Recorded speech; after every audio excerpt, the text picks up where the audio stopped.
Hey, good evening, everyone. This is the State Licenses and Permits Committee of Community Board 5. I'm Janice Young, your committee chair, and we'll go around to introduce ourselves, starting with my vice chair. Miles Fairwick. Jordan Fondon. Christopher Nuzzo. Milan Miatovich. Seth Fordick. Somebody living here. Ron Nudi Victor. And online. Todd Shapiro. Great. You're on. Quiet. How much paperwork we have. Okay, so we have 4 items on the agenda tonight. First, we will vote on our revised guidelines for cannabis licensing. Second, we have a renewal application for a cannabis rate for 33 Union Square West. That's Florison LLC doing business as Dazed. Third, we have a discussion on revising our dining out review process. And fourth, we have a discussion on the MSMX points of agreement from a SLAC perspective. Is there anyone attending that has any other business for the committee other than the items on the agenda? If so, please raise your hand in person or virtually through the raise hand button. Yeah, I'd like to introduce yourself. Yes, my name is Meilong Lowe. Here with a member of my co-op, Andrea Sperling. Trying to address you all now and why we're here. Thank you. Do you want to? Hi, everyone. My name is Meilong Lowe, and I've been a resident of Gramercy Arms at 102 East 22nd Street between Park and Lex for over 27 years. I'm speaking tonight about Dom Lounge, located in the basement of the former United Charities building. As I introduced, Andrea is attending with me, and our board president, Glenn Forley, was going to try to attend remotely via Zoom. Not sure if we would. Yes. Unsuccessful. If so, hi, Glenn. I'd like to note that while we reside in CB6, Dom Lounge is located across the street and is part of CB5. Before I understood this, I presented testimony to CB6 last month, and it was very well received. Some background on Dom Lounge. In 2019, owner Albert Trummer held a community walkthrough, presented Dom as a small, very exclusive, members-only club. Ms. Sperling and fellow board members attended this meeting, during which Mr. Trummer reassured listeners that Dom would close by 2:30 a.m., the doorman would ensure no loitering took place, and that all livery service would meet patrons on Park Avenue South. Mr. Trummer's description of his business model, as well as quality of life reassurances, contributed to CB5's approval and the state's subsequent granting of a tavern liquor license during the throes of the pandemic in late 2020. On Mr. Trummer's application to the State Liquor Authority, and I have some print copies to show you of the relevant evidence, he described Dom as an elevated cocktail bar with 1950s feel, offering live music such as jazz, piano, acoustic. No was checked off that dancing would not be permitted. In the absence of a kitchen, light snacks would be available. Capacity was listed at 74 people. While Dom's official address is 287 Park Avenue South, this location is a separately leased commercial space with no connection to Dom Lounge. Instead, the lounge's entrance and exit is 105 East 22nd Street, across the street from our building. There is no signage for Dom. Over the years, there have been significant issues with patrons loudly carousing on the street between the hours of 11 p.m. and 6 a.m., along with lots of car honking due to middle of the night Uber and taxi pickups. On Saturday, March 8th, things reached a tipping point. By 11:15, there was a line of 75 people, still growing, snaking down East 27th Street. I shared narrated video footage of this with the committee, and I hope you've seen that. As usual, there was one doorman and no one advising people in line. In addition to this narrated video footage, I've supplied a timestamp photo one of which was taken last June of more than 30 people on the sidewalk at 4:30 a.m. with an Uber stopping traffic to pick up patrons. And that honking is going on every time someone is stopped right in the middle of 22nd Street. Over the last 2 years, 4 residents have registered their complaints with 311. And on behalf of the co-op board, Ms. Spurling directly communicated issues with Mr. Trummer on numerous occasions. Complaints included, but were not limited to extremes such as special events last Halloween and New Year's when patrons were seen leaving at 6 a.m. Ms. Spurling's recent records show Mr. Trummer was informed of worsening loitering and noise problems on February 12th and March 1st of this year. Despite Mr. Trummer's continued apologies and promises to take action, the raucous events of March 8th followed and problems continue to this day. These issues have seriously ramped up due to Dom's rebranding as a music and dance venue, open broadly to the public, and anyone can go to domlounge.com. So it's open broadly to the public and for private corporate events. It advertises DJs, live music, themed dance parties, beckoning people to quote unquote hit the dance floor. In June 2024, the New York Post reported that Mr. Trummer's partner had sued him for ruinous behavior. Turnout of the article. He was sued for ruinous behavior for allegedly staging intercourse and other sex acts at Dom. It additionally reported that Mr. Trummer's son, Jacob, the general manager, was reported openly using illegal drugs at the bar during business hours. In closing, CB5 approved Dom as a members-only club, a sophisticated jazz piano bar with no dancing and a Park Avenue South address. This is a far cry from what Dom is today. A dance club on East 22nd Street that sells itself to the general public as the best bar in New York City and has a load of questionable behavior going on till the wee hours of the morning. Thank you for listening and for your help in addressing the situation. Please remember that we reside on a residential block, which includes 3 schools: the French primary school, the École, School for the Future, a 6 through 12 school, public school, and another private primary school is moving in, Nord Anglia. With this in mind, we also appreciate your help in rethinking the best use for this basement space, which excludes late night partying and the mess it leaves behind. Thank you again for your attention to this matter. Thank you. If anyone has any questions, I can leave behind. This is, I requested, a copy of the alcohol, the application. And so here shows you how it describes itself, in addition to checking off that no dancing would be permitted. So I can leave these for the committee as well as the article, and we're happy to answer any questions if you have any. Yeah, Janice, do you want to do questions or? Yeah, we can do questions, just so you're aware, because this is, they're not up for renewal. This will be something that's handled primarily by our board office. But they'll work with you to, follow up on all their paperwork, follow up with the SLA if you haven't already been in contact yourselves, with the State Liquor Authority. It's great. It sounds like the residents are already filing 301 complaints. Yes. Okay, so that's really key. Whenever we hear, about problematic establishments, we always advise the residents to keep filing those 301 complaints. Don't give up, even if no one responds right away. Make sure that that's on the record, because that is what the State Liquor Authority will look at when they essentially follow up with these operators. So Can you tell me when they're up for renewal and if there's a way to suspend when there's such an egregious, what? Yeah, so that's the thing. For is. Yes, Plus, so that's the thing. If they are openly violating their the terms of their license, then the State Liquor Authority will want to know about that, and they will follow up as soon as they can. how So does that occur though? Because I tried to file with the State Liquor Authority and their site was down. I tried 5 times.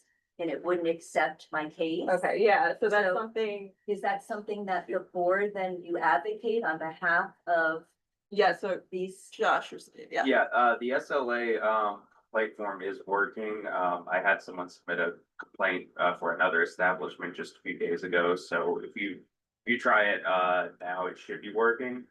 But I've gotten all your emails and I've also forwarded it to the state liquor authority, and they told me that they are going to be looking into it. So I can follow up with them, see if I can get you an Thank update. you. And can you tell me a little bit about what that follow-up looks like? And is this something that they look into it, but then sit on it until a renewal? Or how do we continue to advocate, since this is something that occurs every week? Like Janice was saying, keep filing 311 complaints because they're gonna look it up, and if they see no 311 complaints, then they're gonna go, oh, well, it must not be that bad. But if they see a whole bunch of 311 complaints and they get my email from you, hear it from multiple places, then, then they're gonna understand that this is a real problem. And they can issue fines or other penalties up to and including canceling a license. I'm not sure exactly when they're up for renewal, but I can find out pretty easily and let you know. Thank you.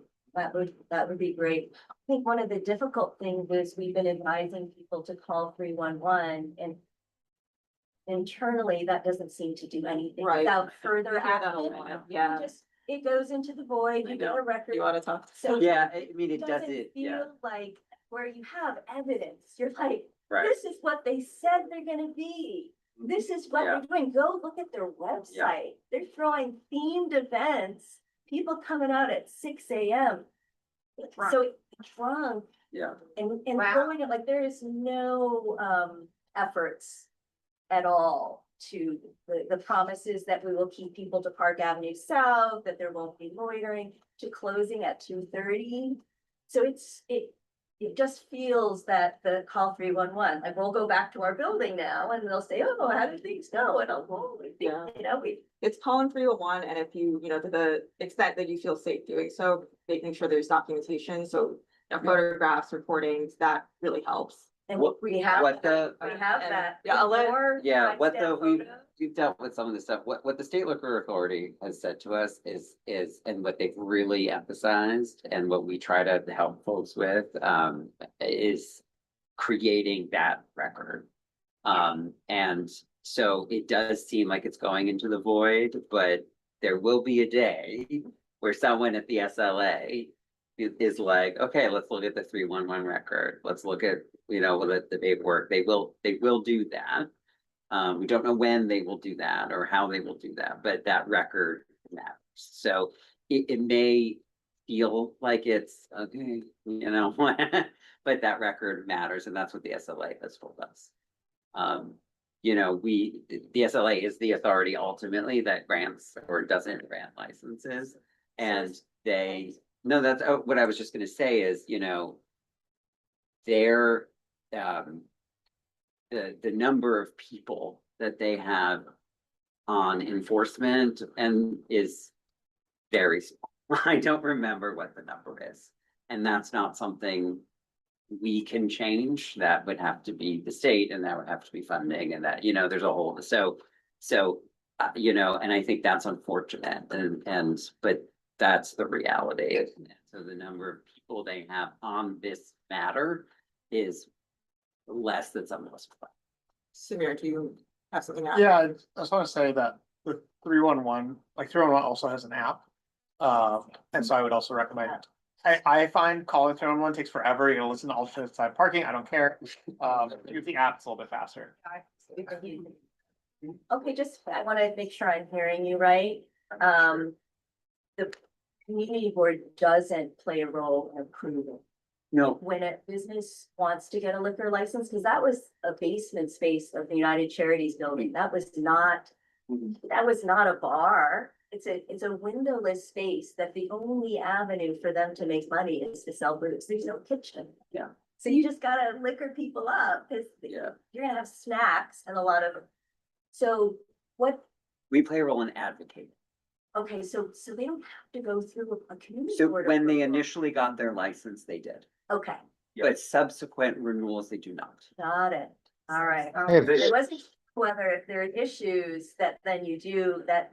When there are because- issues, we try to work and create, Yeah. come to us. When they are up for renewal, but the renewal typically comes every 2 years, so that's when we as board members would be taking the lead on the application, but in that time in between, the board office would be the one to facilitate all this follow-up with the state liquor authority.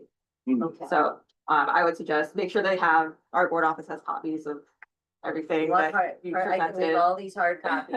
Yeah, definitely. And Oh, you but have also, more timestamp photos too. I do. and the files, so that Josh can help forward that along to the right people at the state liquor authority. So I have a quick question, I'm sorry, if a, establishment like this changes their business model and how it is. Yeah, that's not allowed. Oh, They would have to file with the state liquor authority to say that we wish to change the method of operation. That also comes to us for review. Okay. And that So, never happened. yeah, so that happens. We're not aware. It is. I have them. Does anyone here have any other questions or comments relating to this matter? Can I say, can anybody hear me? It's Todd online. Yeah. So, Can you hear me? Yeah, go ahead, Todd. Okay, so first of all, to the person speaking, you have my condolences. It's outrageous. The behavior that you describe is outrageous. And I concur with my colleagues. Do your best to document it and make sure there's a record of it, at least in the community board 5 offices. What I can tell you is we most certainly do have a role when the renewal comes up, right? So when the renewal comes up, I, for one, am not going to forget what I heard tonight. And I would guess that my colleagues won't either. So this kind of behavior, if it's documented, when it comes up for renewal, this will be brought to the attention of the public. And we will make a recommendation based on their behavior up until the time of the renewal. Now, that's not to say that we can guarantee that there won't be a renewal. We have only an advisory role, but what we have to say will certainly have an impact and be heard by the SLA. So do the best you can, work with our board office, and if this kind of behavior continues, it will certainly be an issue when it comes up for renewal. And the chairs at that time, I would hope, would bring it up for discussion. Just to be clear, the renewal date appears to be January 31st of 26. Okay, thank you so much. Thank you. 7 months. But I mean, keep working on that documentation, I feel, this doesn't need to wait for the renewal, basically. The point I was making was that we, as board members, don't typically get involved, so your primary contact will be our board office for this. Thank you. Thank I you so appreciate much. understanding the concept. Yes, Sorry about all. thank you. And I'm happy, Josh has my email and phone number. I'm happy to come and speak to anybody or do anything that can help this. Great, All right, thank you. thank you. Have a good night. Okay, so next we'll move on to our agenda items. So as a reminder to all attendees, our meetings usually flow as follows. For any applications, I'll ask the applicant to introduce makes- himself. I'll then turn the meeting over to a committee or staff member to present the application or topic. After that, if applicable, I'll give the applicant an opportunity to speak. At this point, members of the committee can ask questions and make comments by raising their hand and waiting to be recognized. After that, I'll give the public the opportunity to comment, again, by using the raise hand button. Once they are recognized, we will ask them to turn on the camera, unmute themselves, state who they are and their relevance to the topic, and give their comments. After that, I'll put the committee into a business session during which only the committee will discuss the topic. At that point, no further input from the applicant or the public is appropriate unless requested by the chair. During the business session, the committee will discuss the topic. There may be a motion and the committee will take a vote. The vote of this committee will be our recommendation to the full board of CB5, which will meet on the Thursday, May. Didn't change that. What day is it? The 8th, I think. Thursday, May 8th. Yeah. please check our website for more information. And the vote of the full board will be CB5's position on the topic. So to all members of the public during the comment period, please keep your comments effective and to the point. And with that, we'll move to our first item. And that will be a vote on our revised guidelines for cannabis licensing. So just as a quick reminder of what we went over during our last slot meeting. I had given a presentation in terms of the reason why we were revising the cannabis guidelines, which is really that you know, it was based, despite a lot of hard work, 2 years have passed. It was based on some outdated information as the state has continuously changed their rules regarding cannabis licensing. So in order for us to stay in alignment with that and also make sure that, you know, we were engaging in good faith with the applicants themselves and not denying them just based on distance requirements that both the Office of Cannabis Management and the Cannabis Control Board were not respecting. We wanted to revise our guidelines in order to make sure that we are providing valuable comment on these applications. So let me bring up the revised guidelines so you can see.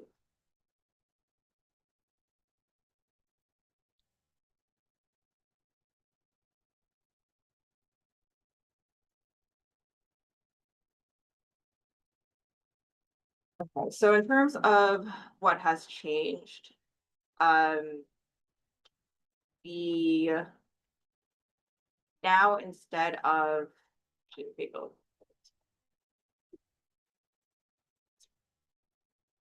okay, so there's been some cleaning up in terms of the definitions of the protected facilities in order to align with more recent legislation, and the sort of hard guidelines that we're going to follow are now in line with what the state would consider a hard guideline versus some of the additional distances that we as a community had brought up back when the Cannabis Task Force was reaching out to the community about different facilities. And then we also did do additional follow-up this time around, which Milan led with a great survey that went out across the district in order to confirm that these were still places of concern.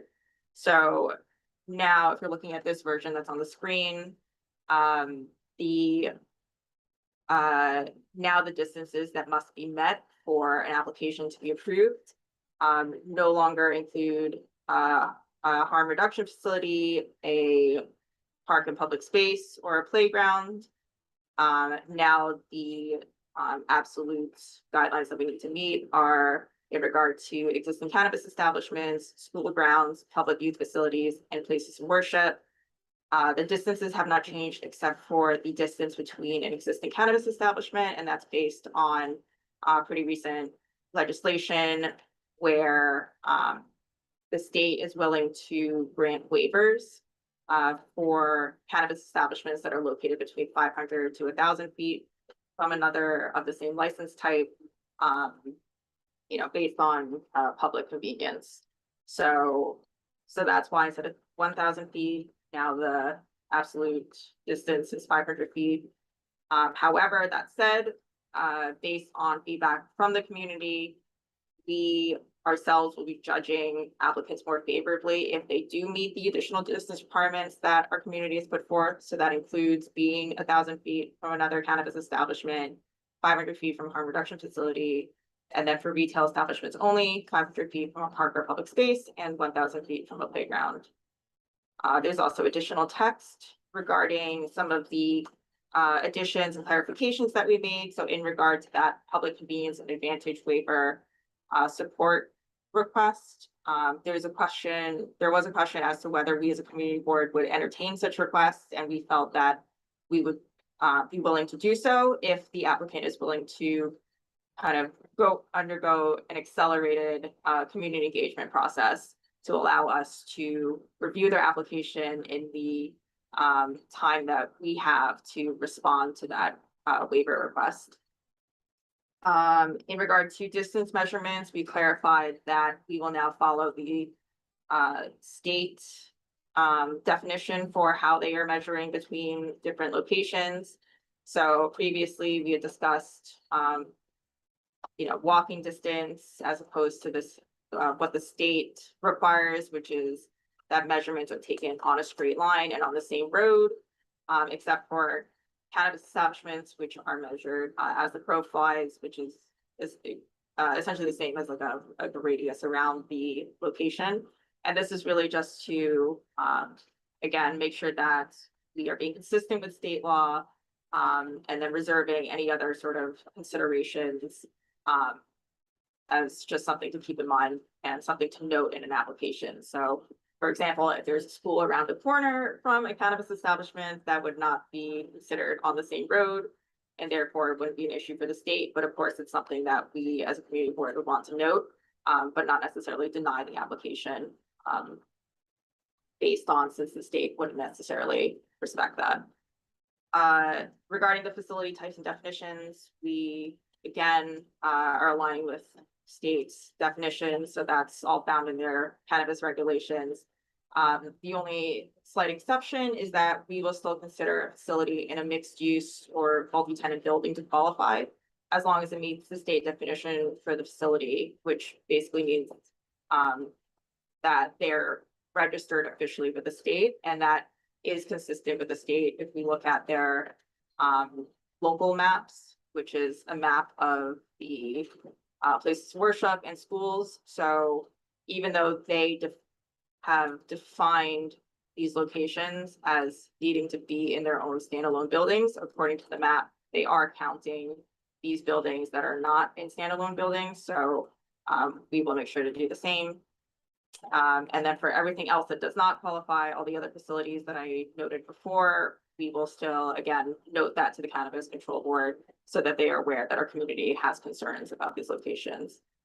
And then lastly, in this section, parks and public spaces are defined here. So that will include the 4 main parks. So Bryant Park, Madison Square Park, Union Square Park, and Central Park, which is not in our district, but we border. And then also, I believe these additional 14 plazas that are listed here. And POPs, or privately owned public spaces, will not be considered unless the community raises specific concerns about the POPs. Noise and odor mitigation has not changed.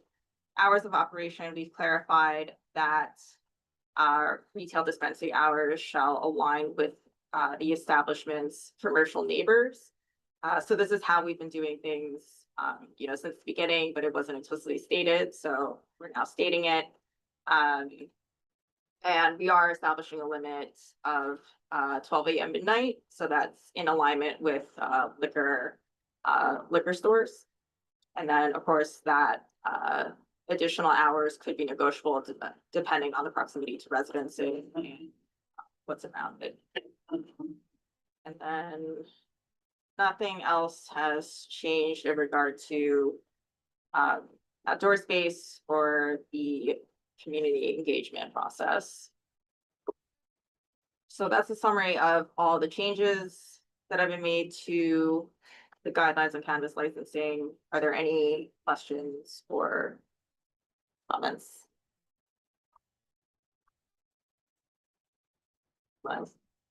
Okay. That comment is that I appreciate all the hard work that went into this and it looks great. At a very similar cost. Thank you. Same. It doesn't do justice. We read this and it's not like this hasn't been a long time in a short sense of time coming, right? Yeah. This has been a lot of work, and so we appreciate what has the outcome. It's very clear, very succinct. Excellent. Todd? Todd, are you there? We can't hear you, Todd.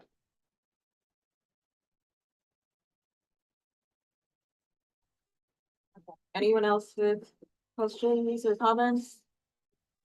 Just ditto. Great. Okay, is there anyone from the public who would want to ask a question or comment? Okay, then.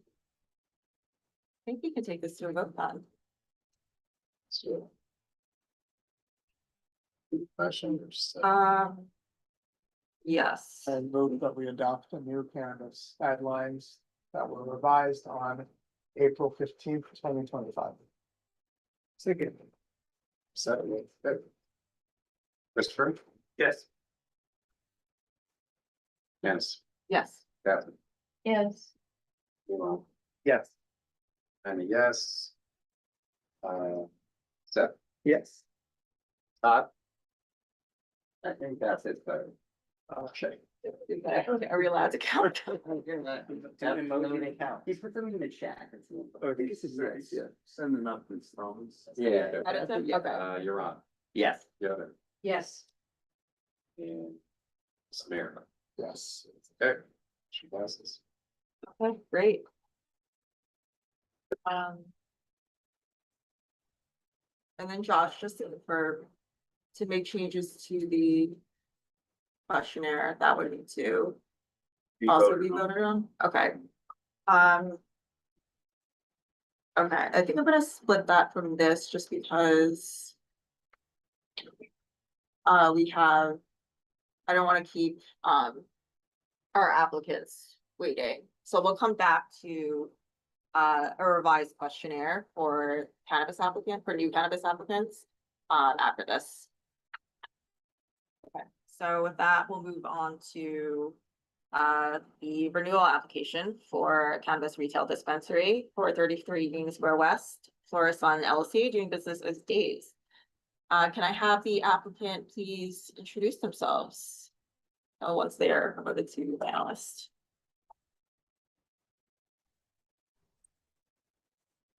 Sure. Hi, my name is Rich Raynone. And it's And- possible my partner Keyshawn's on the call as well. Yep, good afternoon, it's Keyshawn Warner. Hi. Okay, so since this is a renewal, we don't have someone from the committee presenting this application, but I don't know, Catherine, is there anything you want to say? Oh, wow. Also, no pressure. No, that's fine. I mean, I guess my comment was we met with you early on and you know, I'm looking forward to hearing your comments about your experience since you've opened and I'm just looking forward to what you have to say. Thanks, Catherine.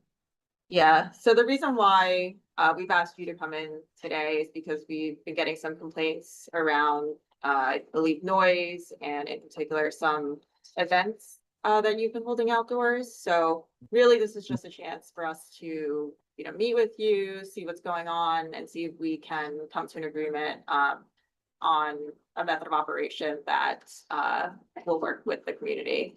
So how does that sound? Yeah, that sounds great.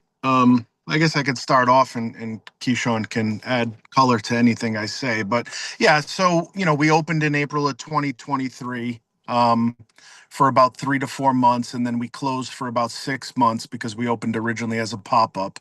And then we reopened in November of 23. So we've been open about a year and a half. It's a good, safe, legal establishment that, you know, customers can come and purchase, you know, lab tested cannabis. We've spent about $1.5 million in property enhancements since we got there.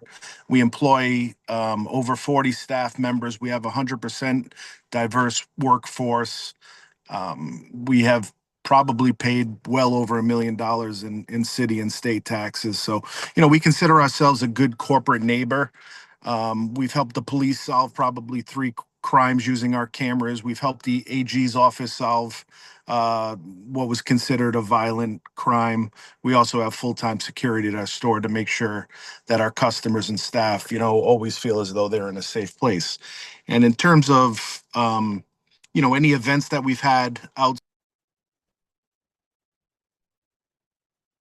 So any events that we've had outside of our establishment, we've always gone to the precinct and let them know and provided, and received any type of, licensing permit that would be, required in order to have that event. So, and in terms of like the music that's outside, I don't believe it's our music. I believe it's the music next door at the, local establishment Barn Jew.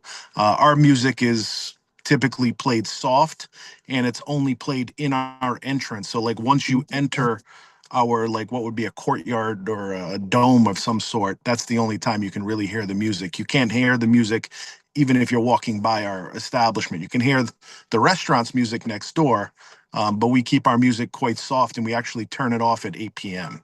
And anytime any neighbor, or we have a very good relationship. Our landlord happens to have all the residents above the building, very close with the property manager. Anytime they've had any kind of requests, we've always, no one's ever had to tell us anything twice. So I believe that we've been good corporate neighbors. We provided a good, safe establishment.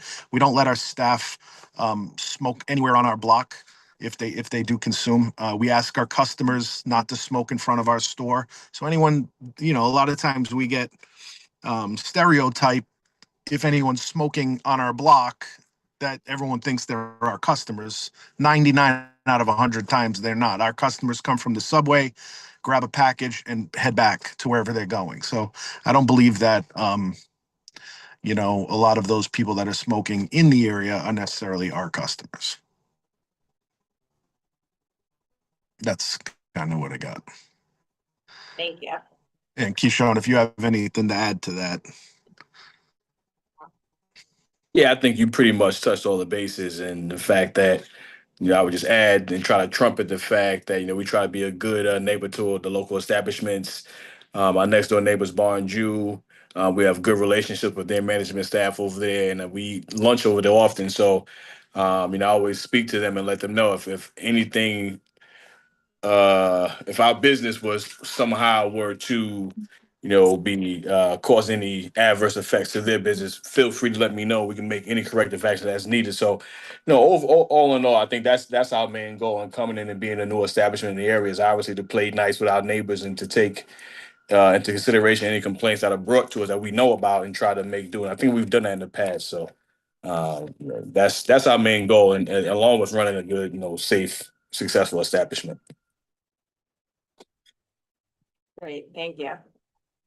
Is there anyone who has any questions for the applicant? No, I think what I have Yeah, a question. go ahead. So you mentioned, I wanted to just, remember, do you remember how long the property you're now in was vacant before you, became operational?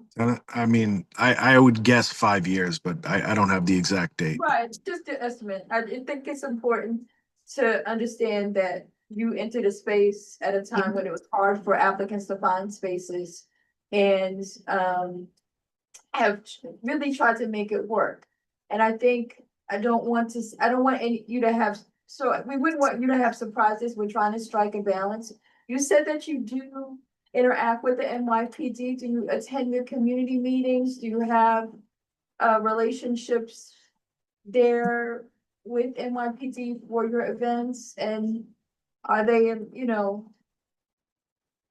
No, I wouldn't say that we attend any of their meetings. We have good relationships with them. I think her name is Officer Marissa Lopez. I have her card and her email, and that's my primary contact over there because she's doing all the permitting. So I have, I wouldn't even, if you asked her who I am, she wouldn't know who I am, but she certainly knows our company. Sure. But when they need cameras, they come to us. If they had any kind of whatever, we've helped police out often. How For the often are most you part. having events? And usually are they in the daytime? What's it like? Oh, I'm sorry. What did you ask? How often are you having events? Oh, we have events maybe outside, maybe 3 times a year, if that. I can't remember the last time we Yeah, had. and the an outside event was event mainly outside. was like an opening thing. We were just getting open. We were trying to let the adult public know that we were there, and we were trying to cater and play along with the environment, being that there's a lively environment outside, and that's really all what it was. Our operational structure is not necessarily, we're not a party a company, so we don't have a bunch of parties and events outside. We've had events indoors, obviously, to for our adult patrons, but as far as outside, no, that was like just a few things early on, like any business would, to try to let people know, hey, we're here, we're in the neighborhood, and that was it. And so we don't expect to be having a bunch of any more activity outside for that matter anyway. We just, like I said, first time in the neighborhood, just trying to let people know that we're here. Yeah, to give you an example, our next event is going to be inside on Mother's Day. We have somebody who's going to be sitting there making charm bracelets, and then we are bringing in a masseuse to give quick 5-minute hand massages for anyone who wants one on Mother's Day. So those are the type of events that we have. If you go on our Instagram page, it looks like we're this wild party company because we believe cannabis should be fun. And when we do have an event, we make the most of it. We know how to really dial in and make an event go a long way with just a lot of material. So everybody thinks that we're having wild, extravagant parties at our establishment, but that's truly not the case. Thank you. And that's what we're just trying to do is demystify and clarify what is happening outside. You're right outside in Square Park, and there's a lot of foot traffic, and so we are just trying to clarify and strike the balance. Thank Yeah. you. And I would, Keyshawn is always at the store. I'm always at the store. If we're not, our managers are there. Anyone on this call can come in. We'll give you a tour of the facility, introduce you to everybody, make everybody on the call feel a lot more comfortable. I mean, it's a very well-run business. We have very well-trained staff. Everybody is very respectable and we encourage you to come in and introduce yourselves, and we'll gladly give you a tour, and whoever wants one, give you a T-shirt, the whole thing. Yeah, okay. Who got it first? It's okay. Come on, go ahead.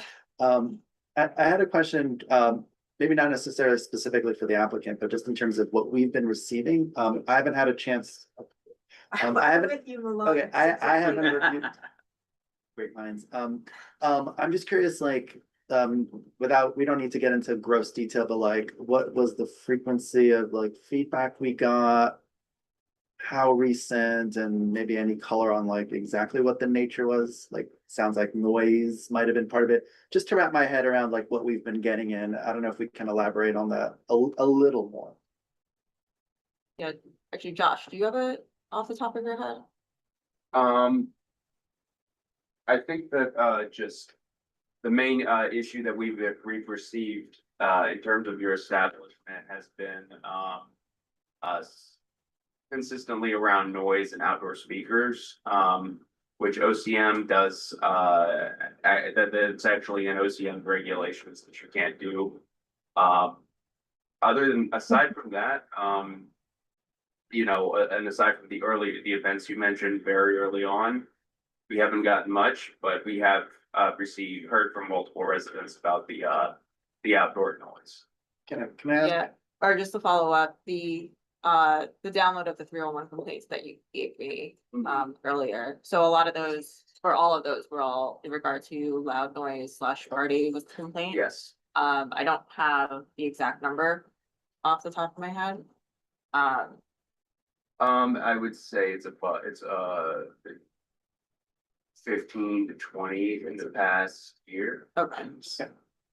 I just had one other follow-up about how recently were we getting these? Was this like a year ago, or is this like 6 months? Like just ballpark? Last week. Okay, so this is kind of current. Okay. Yeah, listen, I don't know if anyone comes in and complains, we fix whatever it is they're complaining about. But again, I don't know what they could be complaining about. Our music outside, I promise you, if you walk to our store today, you won't even hear the music until you get to the front door. And that's Can I ask because you- it's covered. Can I ask you, do you have speakers outdoors? There's a small speaker outside. In our vestibule, it's- front it's in door, that- so it's yeah, not it's- outside, yeah. It's a covered atrium when you walk in. So it's indoors. It would be considered indoors. Yes, it doesn't rain there. So I would say it's indoors. Okay. Yeah, Would it's you do that? inside. It's like, when you pull down the cage, you have to open the cage up to get to the speaker. So yes, it's indoors. So would you consider, is it between the exterior and the front door, or is it after the front door? Well, it depends what you consider the front door. There's two doors. We can follow. Again, there's a cage. It's on the inside of the cage. It's completely covered. There's a bird nest on it. So I would consider it covered. So I just have a question. Yeah, you already got it. Personally, what Milan was saying, so we've received these complaints, but the complaints are not shared with the operators? Like, No, we don't. Are you No. aware of these complaints? I've gotten one violation.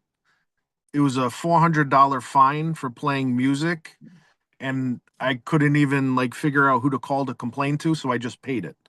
But again, the music, the loud music isn't coming from us. The loud music is coming from our neighbors, in my opinion.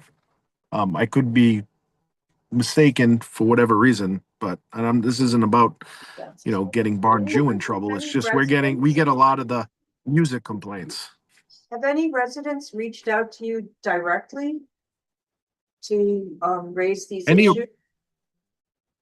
Again, both of our landlords own the building that we're in, which has all of the residence units above us. Both of our landlords live in that building. And we had one customer, one resident who lived above us that asked us to lower the music, and that's when we started shutting it off at 8 p.m. So the music. That was you about were playing- that was about 6 to 9 months ago when that happened. Okay, so the music. He you was were just a young, yeah. loud enough to be heard by the resident. Well, I think if you're on the first floor above our building, above our unit, then yeah, you could probably hear music the same way, you could hear it's one unit above us. So we're like, okay, we'll lower it. Not a big deal. Yeah. Yeah, I just, our colleague David Shapiro is not here, so I just want to bring up one thing that he's brought up in the past is that he lives, I don't know exactly where he lives nearby. But he's come and complained and said that the issues that he raised definitely were not fixed. And he was very upset, and I'm surprised that he's not here. Honestly, considering the vitriol he had. But I am more tempted to, take his word for it than the operator. That's all. Listen, I invite anybody anytime you want during the day to walk by the store and honestly walk by as if you're a person walking by the street and not having an extra ear trying to hear and see what you hear anytime during the day. Anybody who's on this call can walk by the store and you can see for yourself that the music is not loud, it's not obstructive into the normal walking environment, and you probably won't hear it until you step foot right as you walk into the front door.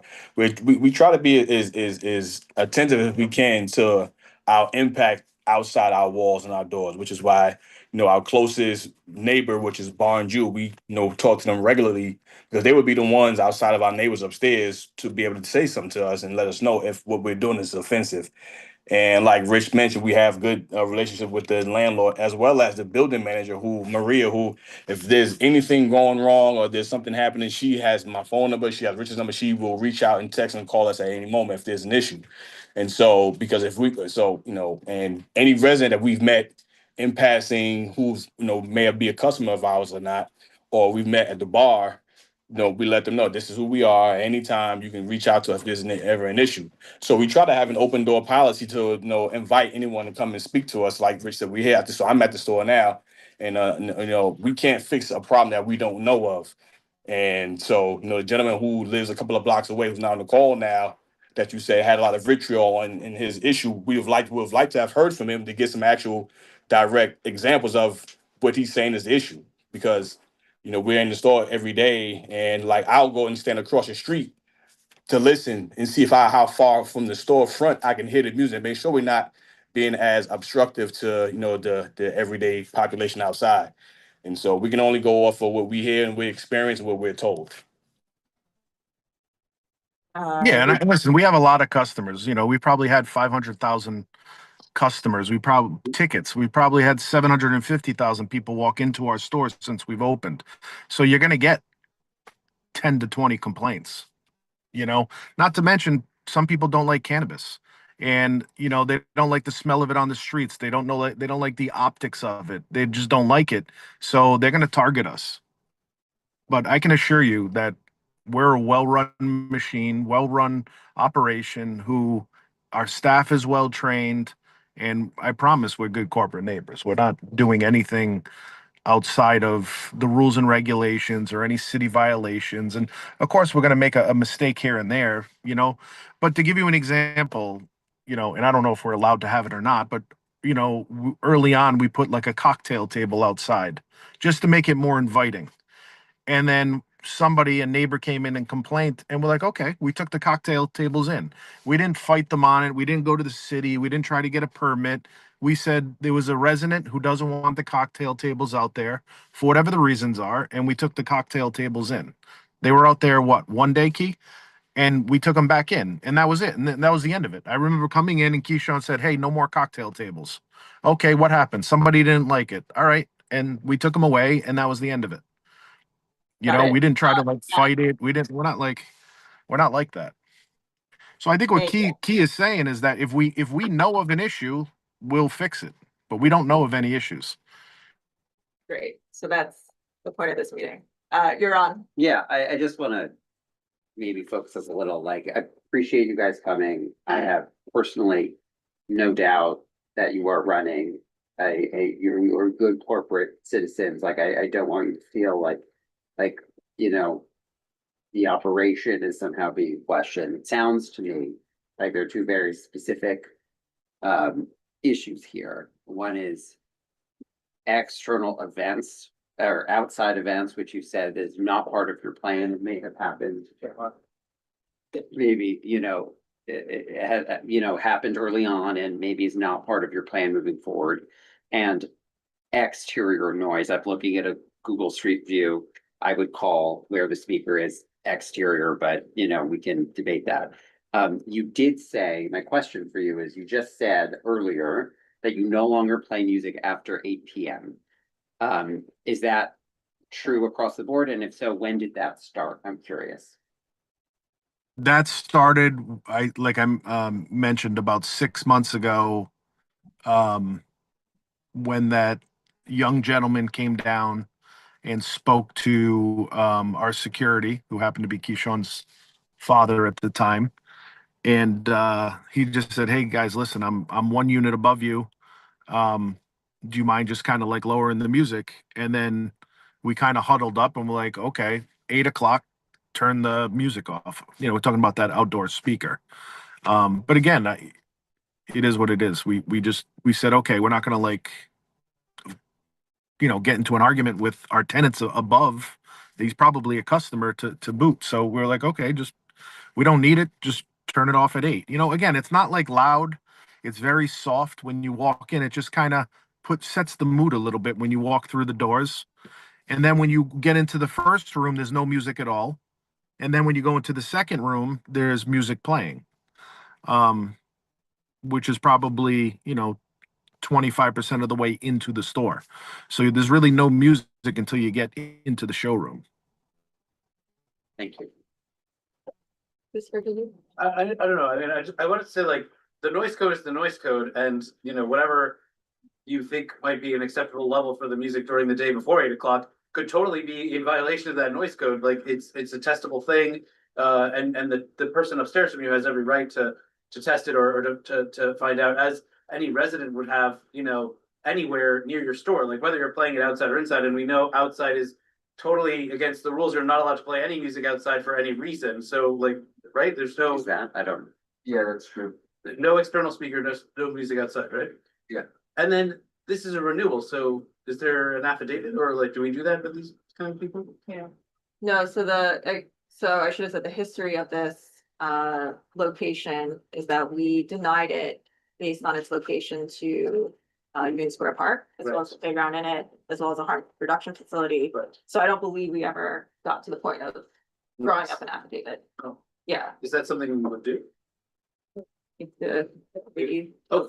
So this is now before, so Okay, it's a so renewal? since we're talking about it, since I brought it up, I mean, the normal thing we do with establishments like your neighbor Bar Jew, who, you know, I mean, I'm happy to talk to them when their liquor license comes up about their external noise. But the thing that we do is we have the operators, you know, legally swear that they're not gonna do the things that they're not supposed to do. You know, you can say that you're not doing it and blah, blah, blah, but if you just, you know, agree to this as part of our approval of your establishment, then that will, I think, will make everyone more comfortable, and it will give us something to point to say, hey, you agreed, no external music, which is in effect the law anyway. And you know, I think that's something that you should very strongly consider, and that we should certainly consider in relation to how you play music in the future, which should again not ever be outside. Yeah. Yeah, the fact that we're having this discussion about music, it actually really irks me. And I'm trying to sniff the bullshit coming from the two gentlemen here, pardon my language. Because the fact that it's 2025, we still have to talk about legal cannabis dispensaries, whether or not they're having external speakers. I'm tired. I'm so tired of thinking about this. I don't want it in my universe. I think we need to have an affidavit where you say there will be no external speakers, and I do not want to get into the technicalities of what is external and what is not. There are so many businesses in New York City that do not need to have external speakers to attract customers. It is insane. You are a weed business. You do not need that. It is absolutely the most banal, low-class bullshit. So I think Who you is need to cut that out. who do you, I mean, with all due respect, who do you think you're talking to? Who are you calling low I class? think Who are you think- calling low class and who are you calling I think bullshit? it's not representative of the community, and I think you guys are full of crap for. I think you're talking full of about crap. the I don't even know how you technicalities. have a seat at that table, the way Okay. you're talking. Okay. Rich, don't Yeah, let them Juan, get this. I did ask you to not. Don't let them get you riled up for no reason. We're here to have a good, productive meeting. We're not gonna let somebody's attacks get you a riled up. So we're gonna reverse that, and we're gonna negate the last few minutes from both sides, both parties. We're gonna continue with the conversation from each other respectfully. Agreeable from everybody? Agreed. I All just right. want to reiterate, I don't want us to get into a debate about external speakers. I think we should be way past that. Okay, moving on.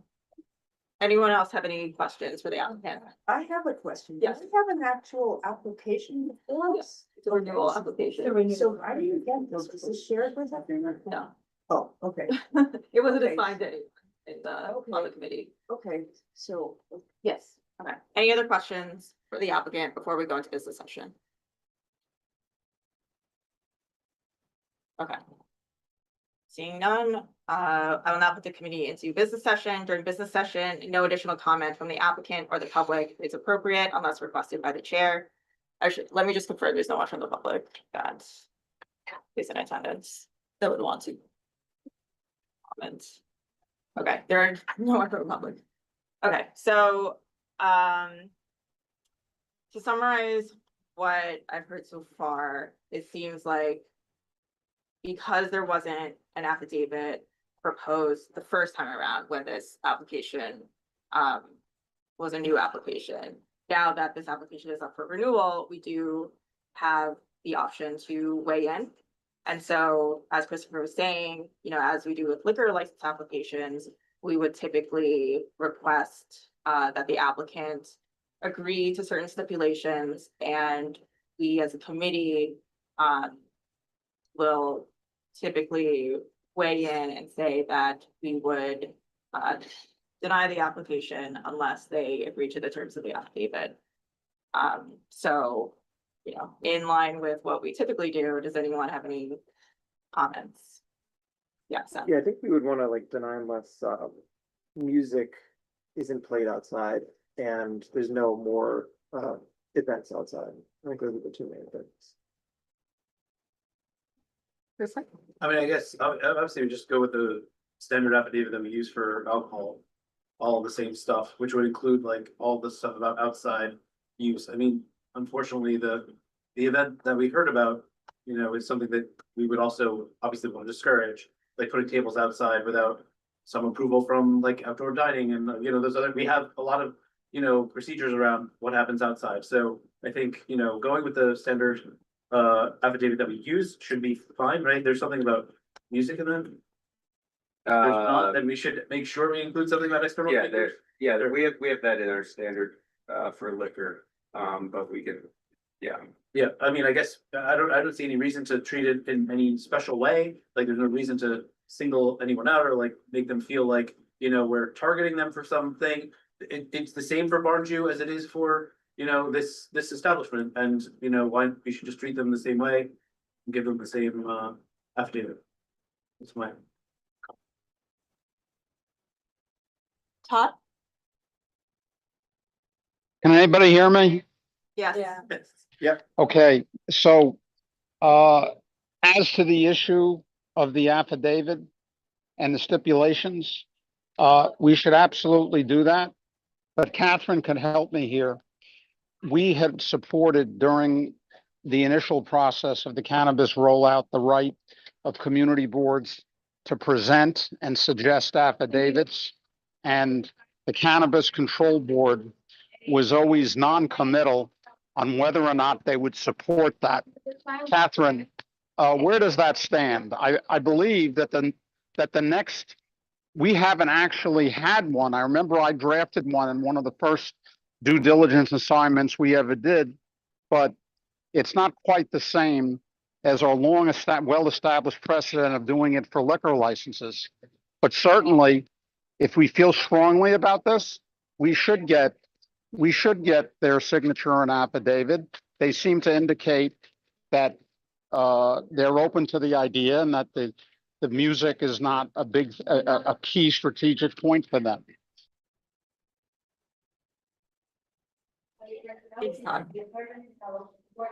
Any other comments? So we do have an affidavit for an applicant that we did, that is already sort of ready to go. I just want to reiterate on both sides of the table that, cannabis is a few years old, SLA is 100 years old. And the applicants that come before us, it's obvious we're trying to strike a balance, and you are growing a business and you're not the only entity. So what might seem like innocuous or unharmful, you're doing your own thing. To you, it seems like a one-time thing, but we have businesses all over the city and there are guidelines. So all I'm saying is adhere to the guidelines. Use the affidavit to familiarize yourself. Everyone thinks they come to New York City to do business and they get to do it however they want to do it. Well, that's not exactly it. We're here to work together to strike a balance, and that there are OCM guidelines that you have, and that there's plenty of room to be who you are on this, without disrupting lives and residents. So I just urge the applicants, given the fact that you are growing a business and you don't need anything to take away from that focus, to focus on what we say in an affidavit, what your guidelines are, so that you don't have any surprises. This is a renewal process. This is a fairly new renewal process. You have the opportunity to lead the way in many ways. So all of us. So I just hope that you won't let what you think is best in a very narrow way impact not only your business, but there are other businesses operating all over the city, and everyone cannot, all over the state. And we want to see the businesses grow in a way that's positive and that are there for the purpose that they've said that they're there for. So I'm just asking that everyone really take a good hard look at what we're saying in the affidavit, what we're saying about aligning ourselves with what we understand the regulations to be, so that there are no surprises. It doesn't have to be complicated. This is not complicated here. It really isn't. And so let's not make it more than what it needs to be, and just move forward. Thanks, Patrick. This one? I moved up in the, Oh, actually, before we do, just to get some information for the application. oh, sorry. I'm gonna let the applicant speak just to answer some additional questions I have. So just for the record, can you state what your hours are? 8 AM to 1 AM. Is that 7 days a week? Yes. Thank you. And then in regard to music, what do you have currently? Is it only recorded music? Yes. Do you ever bring in other, like outside, like a DJ or anything for events? A couple times a year, we bring in a DJ.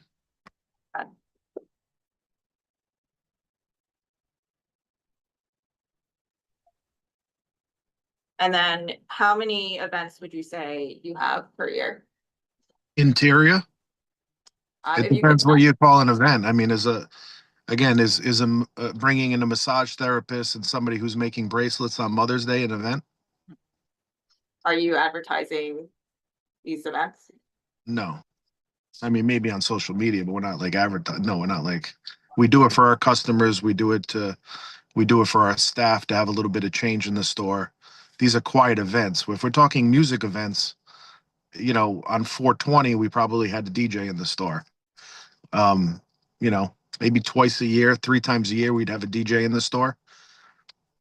But, you know, as far as events are concerned, what we call an event is something to promote the business, but it's not necessarily like an event, you know? We're acting like we're having a Mother's Day event. We're having somebody making bracelets. So I guess that's an event, but it's Alright, yeah, very, that's- very benign in nature. On Valentine's Day, we had a craft table and they were making Valentine's Day cards.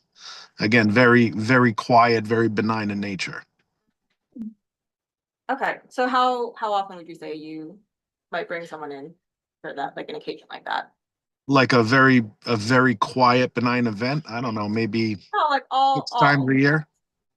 How many? I don't know, 6 times a year. The Okay. big holidays, maybe, something like that. Nothing crazy.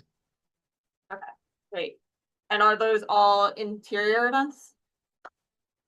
Everything we've had is an interior event for the most part. The one time we had an event, we got a permit for it outside. Okay, so your events are interior events. For any exterior events, you go to the city for a permit.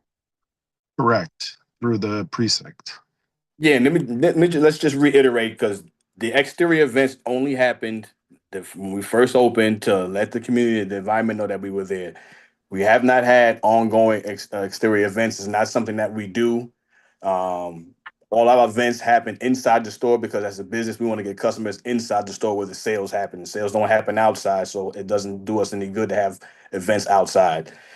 So you just want to keep that in the mind of everyone. That was at the beginning of the year when we first opened up, to let everybody know, hey, we're here. Welcome to Days. All of our events that we have occur inside the store where customers come, and we advertise directly to our customers via social media. Great. So moving forward, would you say that outdoor events would not be part of your method of operation? We don't really look for an outdoor event, but again, if it's like Pride Week and Union Square Park is jammed with people, and we might have a DJ out there, but again, if we had a DJ outside, we would go get a This- permit from the police department for an exterior event. We don't have events outside without permits. Okay.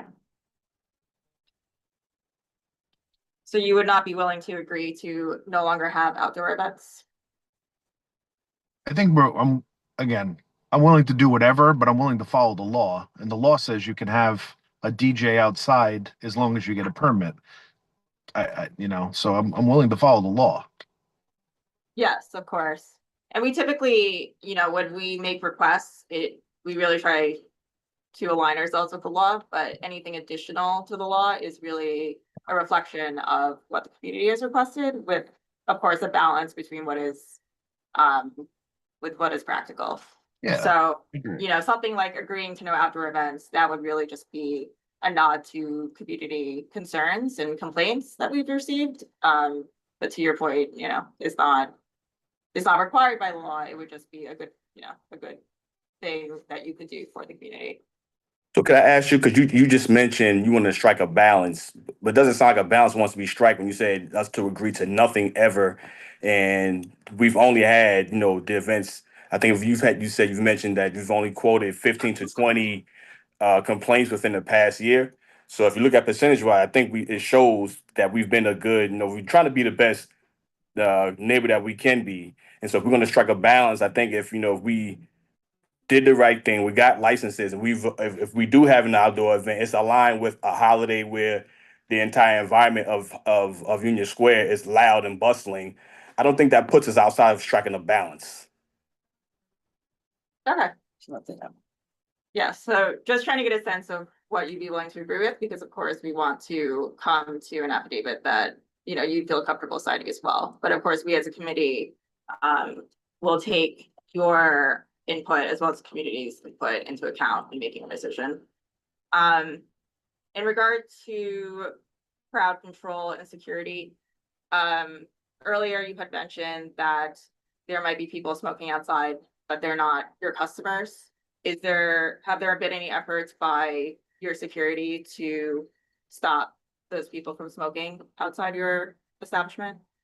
Oh yeah, all the time. We let our security know that if someone's standing outside in front of the establishment, from our window to our door, to ask them to politely, you know, move from in front of the area, and you know, without creating confrontation. That's the best that they do, and they've done it a lot, and I've noticed it as well. So, you know, within reason, without, you know, starting a confrontation once someone's outside of our, you know, doors and in the public that we can't really control. You know, we have our security and they have on many occasions as people. And most people who've come to the store and purchased, they're more than willing to, you know, move forward and not, you know, smoke or consume in front of the store. We haven't had much, you know, kickback from most people, you know, when we ask them politely. Great. And then also, separately, do you guys ever deal with lines or crowds outside your establishment?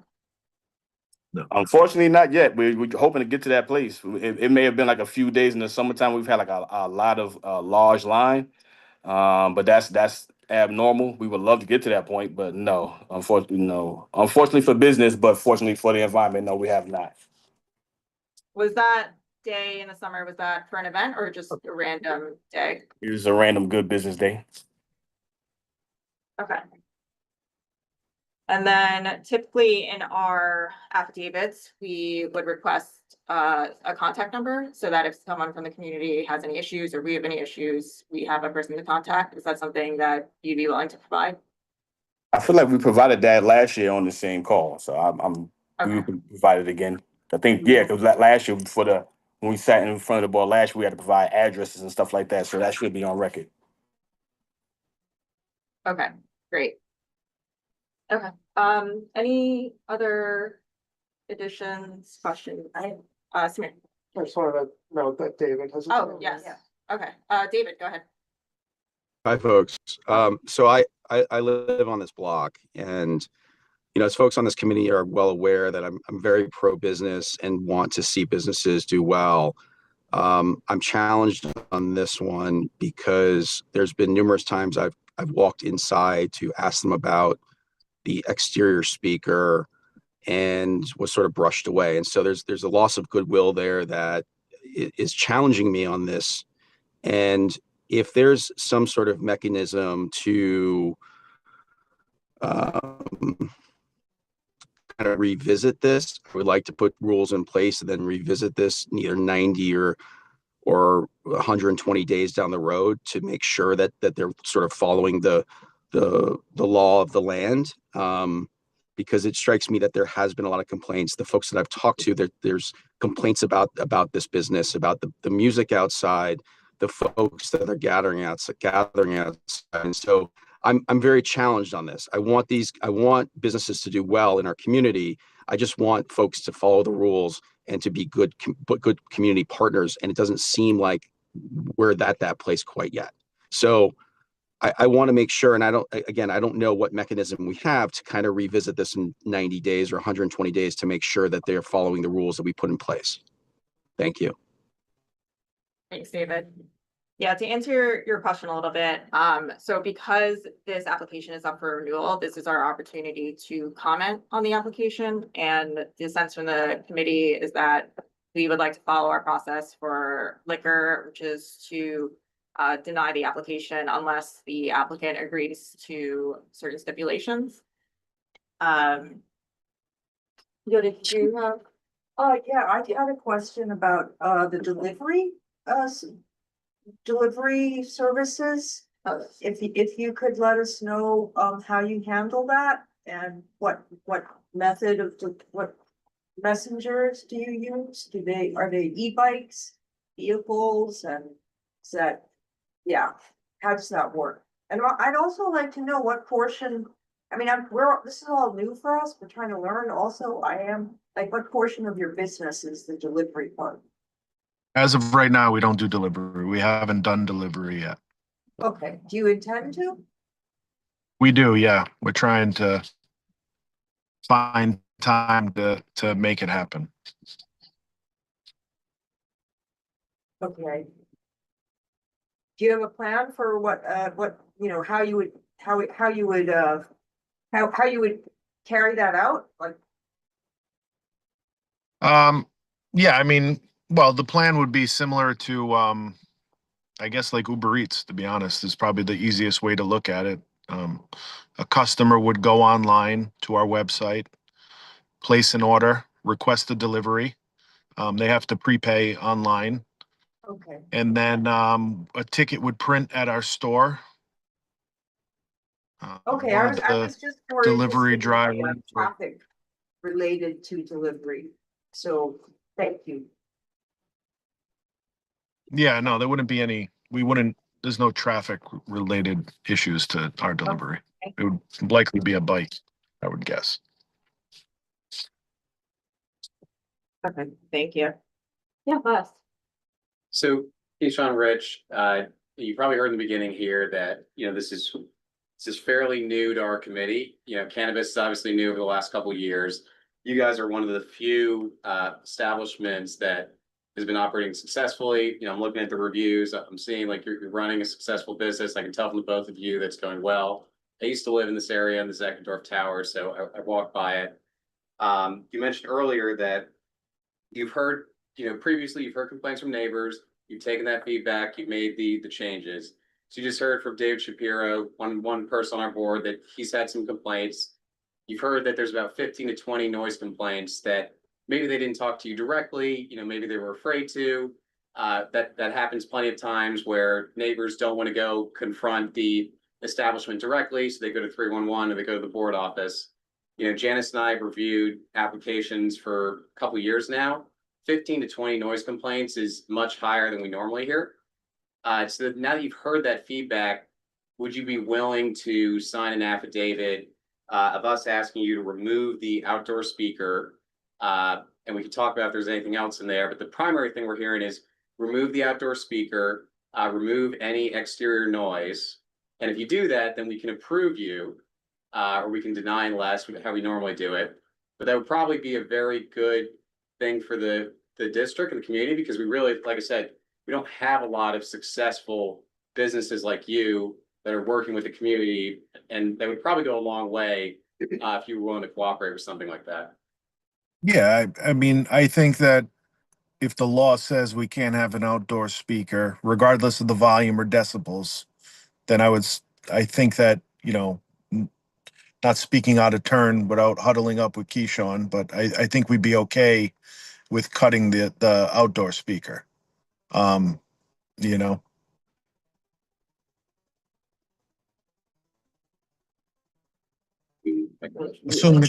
I have a comment to this. Yeah, That's hold okay. on. Allow me to take a softer approach with you all. So thank you for bearing with me. You know, we did do a cannabis survey of the community, and actually that included like not just residents and people who work in CB5, but even other businesses. And something really interesting came out of that. And this was the idea that other cannabis businesses actually can quote unquote ruin it for the industry. Because, right, and I think we were touching on that, because when you're blasting music or playing music, and we don't, like, I don't want to get into the technicalities of it. It creates a perception around the industry at large, and because this is new for us, this is relatively new for you, for the state. The more you can put your best foot forward, it's not just beneficial to you and the community, but it actually is good for the industry and the reputation of the industry at large. So I feel like you willing to take these steps to address some of the noise is going to be beneficial on a greater scale. So I would really applaud you guys for being able to follow through on that. Thanks, Juan. Any other comments from the, yeah, I Samir? have a question. Yeah. For the affidavit that we're writing. Mhm. Let's say we are wrong. And it isn't actually the law that you can't have music outside. It sounds like they are willing to follow the law. If we are in our stipulation say, no music outside, and let's say next year the city council's like, yeah, people can blast music. Will our stipulations still apply, and are they agreeing to that? Or are they only agreeing to it as long as it's the law? It depends on how it's worded. I would like to word it in a way that it is no music outside or in the vestibule, whatever they have, regardless of the law. I agree with that. I wrote them to go above and beyond though. Todd, do you have a comment? Your cooperation once again, yeah, can everybody hear me? Yes. Yes. Okay, so we should absolutely, based on what I'm hearing, of which I only hear half of what is said, we should do the deny unless. I support that. And we should have the affidavit. We should be setting new ground here by insisting upon this. As far as whether it's legal or not legal, it has always been customary that if we feel that the sound produced is in excess of even what the legal limits are, that we have traditionally made those comments part of our recommendation. And if in fact it sounds like the client is agreeing to do it, then let's do it. But we shouldn't feel constrained just because it meets the minimum requirements of the law. That's just a floor. It's not a ceiling for what we traditionally have done if we feel that it's so loud that it's causing problems in the neighborhood. If I get cut off, I support this approach. Thanks, Todd. Any other comments from the committee? I have one question about hours. Yeah. So given that we just, approved our new guidelines, so we have recommended closing of 12 AM. They have a 1 AM closing. Is that we gonna make an exception for, give them a location, Union Square, or are we gonna ask them to adjust the hours? Anyone feel? Yeah, Yeah, I feel like we should have the hours aligned with our new guidelines, so like asking for that hour earlier. If that makes sense to everyone. Samir? I agree. Yeah, I agree. Hey, Todd, can you go on mute? Sorry, hold on, wait, let me call on you guys. Oh, okay. Wait, sorry, Catherine speaking. This is a renewal applicant that comes to us very early in the process. I don't think we need to disrupt their business that's ongoing in any way. I think that they are just on the outer limit of what we said, and given the location and that there aren't specific complaints related to being open at 1 AM, there's no reason to prohibit them from being open at 1 AM. They've already demonstrated that they can operate their business till 1 AM without incident. I think also that, that's how I feel about it. I completely agree that we shouldn't aim to change the hours since it hasn't been an issue. We haven't had complaint about hours, and I think that's it, that's fine. Wow. I agree with Catherine. I think we grandfathered them in essentially. They're operating well. We haven't heard complaints about that, and we focus on the exterior sound. Also agreeing with the rest of the group, and I appreciate if the applicant is willing to follow through on the affidavit. That, I think that just drives home the point further. So I think that would be a wonderful good faith move on their part. I agree. Okay, Todd or David, did you want Can, to? can I ask a question, please? Hi. I Who- agree. Yeah. So Wait, hold on, I can't tell who's Both speaking. Shapiro's are talking. Todd's good. David. David, go ahead.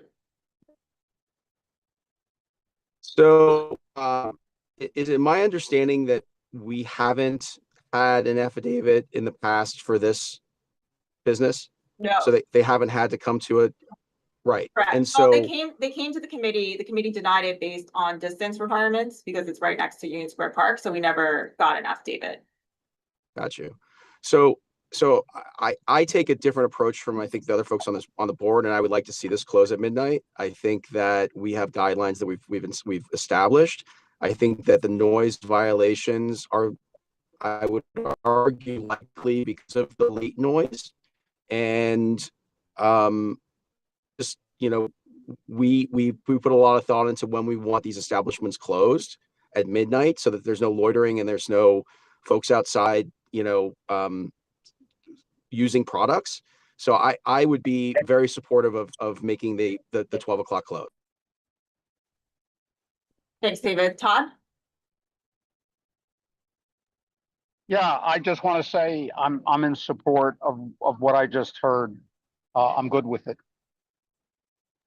Closing at midnight or? Reducing the No, hours? I can't quite. Todd, I think we lost you. You're on. So I was not gonna speak before, but I agree this should be grandfathered, and I just think, I look at this committee's precedent, we have grandfathered operations in other areas where we have guidance for more restrictive hours. And we have talked at length in those situations about what to do, and we have in some cases been gone with the sort of grandfathering idea, and so I think it's in line with the way this committee approaches it. So I would be in favor of not going after the 1 AM, but focusing on the issue, which seems to be the exterior noise. And I would also add as a final comment, this is an applicant that we denied that OCM approved with the hours of operation that they currently have. So we would be going again, it's counterproductive to what we're trying to accomplish. We're trying to help the applicant find their way through the affidavit to operating principles that really impact our district and the local area. And so I'm not sure there would be no benefit that it's already proven that they can operate without disruption. Yes, Samir. I'm happy to consider either option, but I think given the number of complaints, and 20 is a lot, like I've But I'm been not on this board for a lot, Were those all on the same day? I'm just curious. Rich, I have the floor. You are not permitted to speak right now. I think that saying that they have been operating well is just not true. Like, we wouldn't have heard complaints if they were. I'm not saying that means we should punish them with earlier hours, but I don't think we can simply say they know how to operate a business at 1 AM. Yeah, you're on. I was just gonna say, I understand where my colleague is coming from, but it seems like all of the complaints are of one particular variety, which is about noise outside of the establishment. And am I correct that we have, Josh, that we have not received a single complaint that is not of either exterior noise based on the speaker or an exterior event? Correct. Okay, so if that's the case, I agree that 20 is a lot, and I agree that the noise needs to be addressed, but I have full, I think since that is so limited in scope, I don't see that we need to expand our sort of look into something more than that. Yes. I think are we ready? They're feeling ready for a motion for? Are people, so it seems like there's either, we're a little bit split on the hours, but if we were to, Yeah. I am happy to vote regardless of what hours you pick. I will vote for Okay. it. I think we're more aligned than that. Okay. Okay, great. So just so the applicants are aware, Rich and Sean, so again, it seems like the committee is leaning towards a deny unless you agree to the terms of the affidavit. And the affidavit will be standard with a particular focus on any sort of exterior noise and making sure that any noise that's generated is not going to disturb the community. Is that something that you'd be willing to agree to? Yeah, I'm willing to agree to cut the outdoor speaker. Okay, great. Great, then over the next, actually, before I say that, would someone like to make a motion then? Motion for that. Before we agree, what's gonna be the measurement? Because if there's still external noise and sound going on, how can we attribute that as not to us? Oh, if it's That'd not, be how are we gonna measure this moving forward? I mean, it's great that if you agree to cut that outdoor speaker, because then you can say to the community, we don't have an outdoor speaker. So there's no way for it to be coming from your business. And that's also, you know, it's not just great for the community, it's great for you, right? It takes the burden off you to have to prove that it's not coming from you. So that's going to be included in the affidavit. I'm pretty sure I can say at this point. And if that's something you're willing to agree to, then we'll work on the specific language of the affidavit with you over the next few days. Okay. Okay, great. Okay, so Seth made a motion to deny, you gonna say it? Oh, yeah, deny unless the outdoor speaker is removed and the standard stipulations that are part of our liquor license. Excluding the hours. Excluding the hours, yeah, which are grandfathered in. Yeah. Second. Great. You think what? What are the other stipulations for a liquor license? Because we're not a liquor license. Yeah, so typically there's language around the hours, which because you've been in business for 2 years, I believe. And the hours have not been a major issue. It's more about the noise. We'll continue to allow you to operate with those hours 7 days a week. There's typically language around the music you're allowed to play. So it sounded like you play recorded music, and any other music like DJ music, it sounds like it would be within the parameters of an outdoor permit. In regard to, there's usually some lines around how you're controlling crowds and how you're making sure that there aren't people, you know, loitering or smoking outside your establishment. And then we ask for a contact number to be provided. I mean, just so we're aware here, we can't prevent people from smoking outside of our establishment. We certainly don't encourage it, but the law is on their side. The law says you can smoke weed any way you can smoke a cigarette. So we can't prevent people from smoking outside of our establishment. You know, again, our employees don't smoke outside of our establishment. We can make that a rule in our employee handbook. That's there. And we can encourage customers to move on if they, for whatever reason, light up in front of our store via the security, politely asking them to leave, and they typically do. But again, I mean, we're not looking to like start telling everybody they're not allowed to smoke if they're in our vicinity. You know, the law is on their side, and how's that gonna look when we tell someone to move on? You know, so to put that in an affidavit is not something we can control. Yeah, you're on. I was gonna offer, I think it's important to look at the language. So the language is not about requirement. The language is about, you know, using your best efforts at doing what you can. You'll see the language. We understand that what the law is. We're not asking you to do something that's contrary to the law.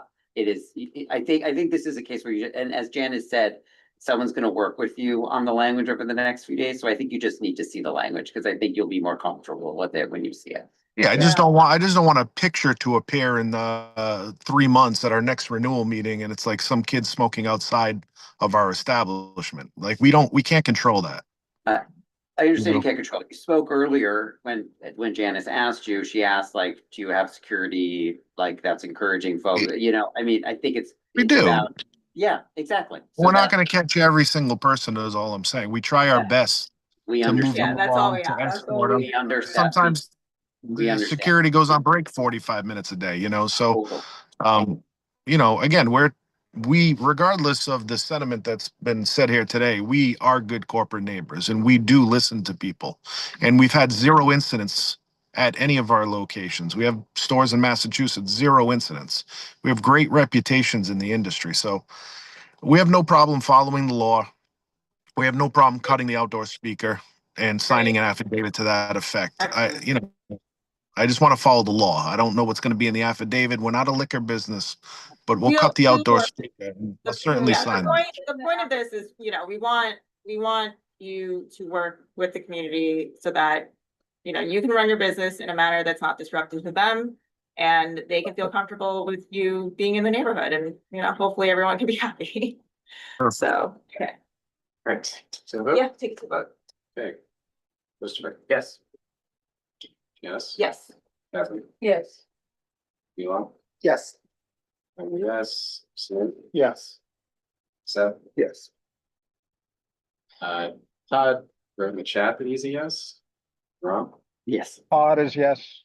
Okay. okay. Todd is yes. Got it, Todd. Yogi, Yes.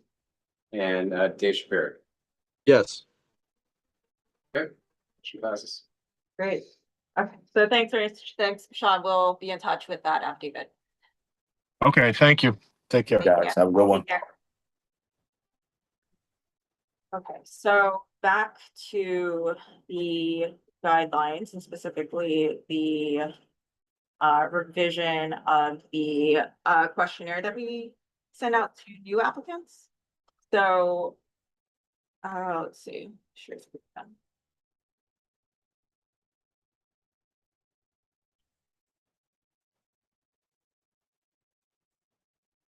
Okay, so in the past,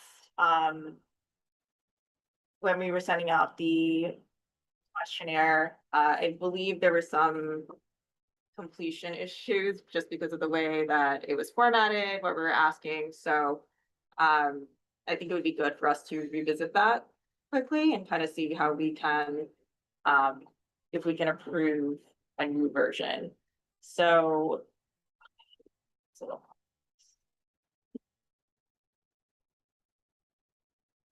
This vote was linked in in the email that one? Yeah, Or is this is. I had to dig this Oh, out.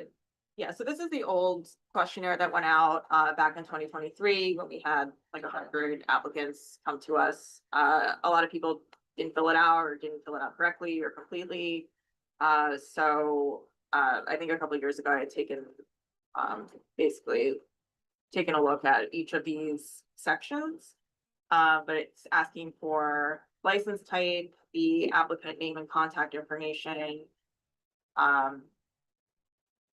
the location address, information about the building, if it's within a mixed use building. Can I just make a couple comments? Before. Yeah, so I want to talk about this questionnaire. The questionnaire started out as a way of combining what we know historically with SLAP questionnaire and what we've read in the regulations.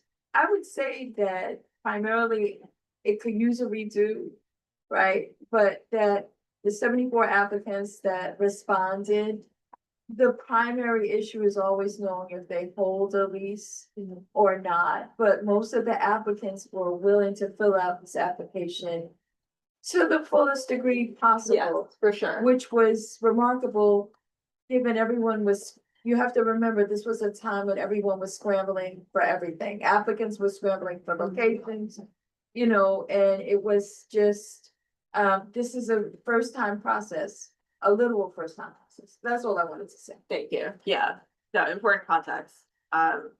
It did its job at the time, and now that we have had some time to breathe and we're revising the guidelines, it seemed like a good opportunity to revisit this. To align, yeah. See how we can make it better, yes, and align it with what we have.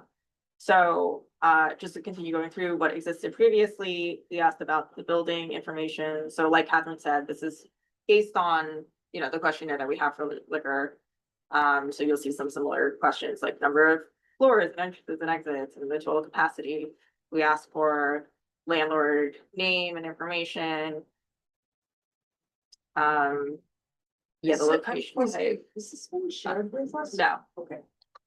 And then the types of activities they will have, and there's a section on distance restrictions, so asking the applicant if they were, 1,000 feet from another location, and all these other locations that were previously part of our guidelines.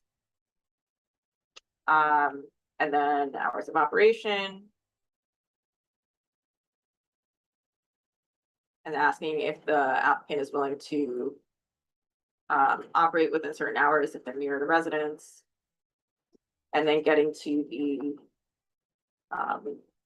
ownership entity and the legal firm information. So, so that was part of the original questionnaire. From what I observed, some of the, despite the applicants trying to do their best in answering, I think some of the language is a little bit unclear. Sure. So just fixing that, and then I think addressing the this location distance restriction section, which I think was a little difficult for people to answer with certainty. For those who were on the committee at the time, I think maybe remember the really long meeting where everyone was just kind of volunteering locations from everywhere and having to measure it on the spot. So, given that I think we can all agree that it's a burden for the applicant to kind of have to try to figure this out on their own. It's a burden for us to have to verify it. Figuring out a way to maybe address this in a different way. So for the revised questionnaire, the language has been changed to try to clarify about, what exactly we're asking for in each of these sections. So now up front, there's an introduction saying that we would ask the applicants to complete the questionnaire within 5 business days. Not sure if it'll take 10 minutes to complete, maybe it'll take a little bit longer when we can test that. But essentially linking to what will be our new cannabis guidelines for people to reference, and giving applicants an email to contact if they have questions. So that's the intro section. In regard to the license, these first 3 are what currently the state offers for licensing, where the applicant is required to come to us for comments. Any other license type, like cultivation or processing, those do not come to us, so they would not be filling out this questionnaire. And then the last, on-site consumption, which is not yet available at the state, but will be in the future. So these are the 4 license types. So why would we be receiving a lot of applicants? It's just something that if they. So I think, so in my mind, this questionnaire is always tied to the OCM notification form. It doesn't not have to be. Like an applicant who is applying could be proactive and come to us with this questionnaire completed.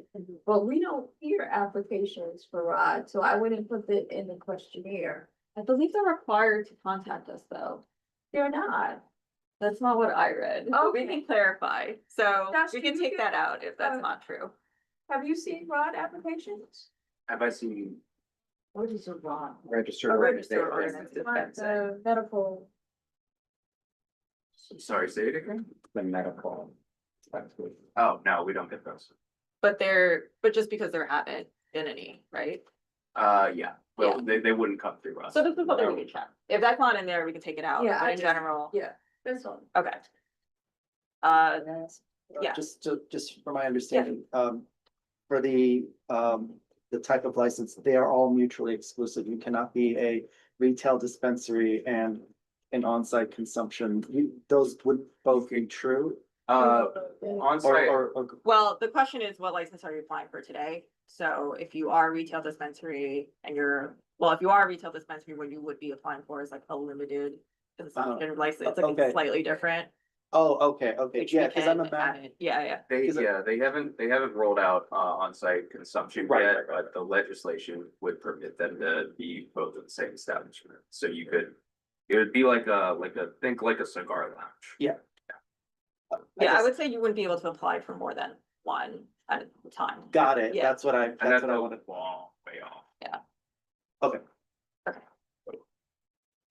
Next section, business profile, so just clarifying the language around what we're asking for, so business entity, organization name, doing business as, the location address, cross streets, mailing address, if different. Asking about the owner, or the business principal, contact, again, name, email, phone number, asking if anyone has been licensed previously. And then a section of a legal firm. So again, name, email, phone number, and the landlord, so company, landlord or representative name, email, phone number. So the next section is the method of operation section, just asking how they'll run their business, so asking what activities and services they plan to offer, that's carried over from the last survey. Asking about hours of operation, products, crowd control plans and security plans, as well as, you know, noise and odor mitigation plans. I just had, so. So one of the things that was helpful with question 20, the planned hours of operation, if we put what our guidelines say. We are more likely to get people who will present, times that are within our guidelines. If we leave this like this, we're gonna get every applicant saying they wanna be open to 4 AM. And we'll have to have long, lengthy conversations. So it might help to just put that in part 20. Great. Okay, and lastly, asking if they've identified a location for the business, which addresses the issue that Catherine had brought up. Fourth section is about the location. So if they answer yes, then we'll ask them questions specific about the location. So if they have control over the property, because that basically determines if they'll get a provisional license or full license.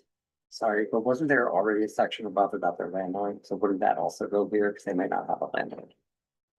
Yeah, so they would just leave it blank. So that section was more about just getting contact. I know, but it seems like if they don't have a landlord. Okay. Okay. I guess, I mean, you could put all of this together. It's Yeah, like- yeah. I couldn't hear. Oh, if the landlord contact information should be upfront in the, It all should be conditional whether you have a place or not. Yeah. Like all the risks. that's something we can. Yeah, work around. I'm just trying to make this Yeah. shorter. Okay, the occupancy of floor plan, so these are the standard questions, again, from liquor, from the last questionnaire. Adding if the establishment is wheelchair accessible. And then the last section is just asking about community engagement and asking what organizations or community groups, the applicant is notified. And then they conclude to address the overview of what comes next. Yeah. Just one question about one of the questions. What is the value of understanding what products they plan to sell? Yeah. I mean, they're gonna be cannabis products, I see. So in. Can I answer your question? So in the world, it's a little different than in liquor. In liquor, in the SLA applications, we're asking because we want the location to have a menu so that they're just not serving booze. In this particular case, this is supposed to be an all New York homegrown business.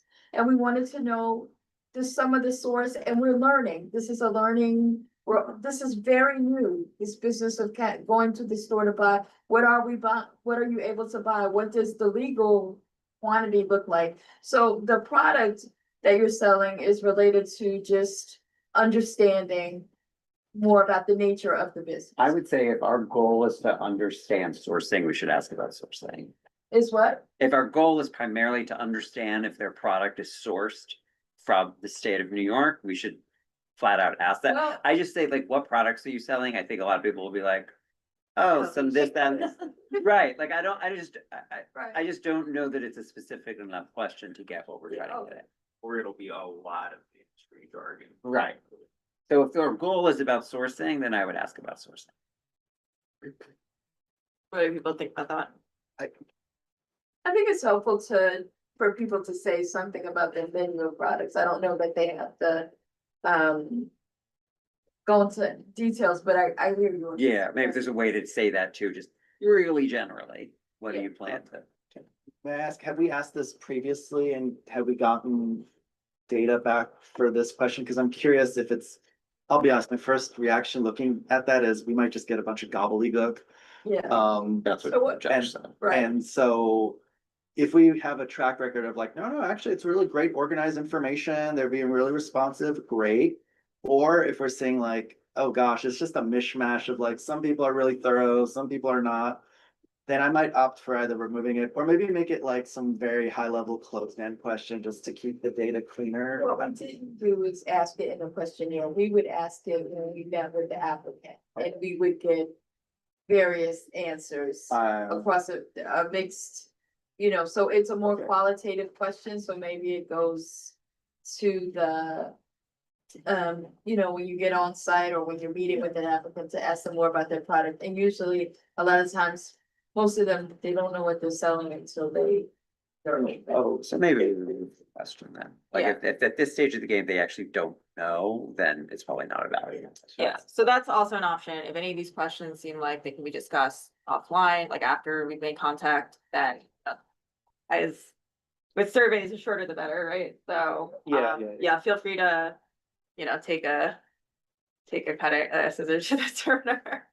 The other question that I was gonna propose, I don't know how we do this, but a lot of the applicants are in very close proximity to other community district, work districts, so to ask if they are submitting applications in another community board might be helpful to us. We've had more than a few applicants start with us and end up in another community board and vice versa. Oh, so you'd wanna know what, like if they've applied? Right, if they've applied, Okay. so for instance, They don't have their lease yet. they don't have their lease, and this questionnaire they don't have to have a lease, right? So you wanna know if they are they in conversations with other community boards? Okay, maybe that's something we can add here. Can I, just so I understand, is it about making sure it's being routed appropriately? Or is it something, it sounds like it might This be is something else, something for us. just to so- know, to be aware. Not only that, like, for instance, there was one applicant, I'm pretty sure I could read what the other community board had to say, and you see if it's in line with what, it gives you some background and some understanding. Again, a lot of these applicants are very hard pressed to find their locations. Okay. Because of all the restrictions. Okay, I think that's something, if others agree, we can do that. Just to see if they've been in contact with other community boards. Okay, I guess I'll go through this one more time, section by section. If anyone has any questions, like comments, if you wanna cut anything,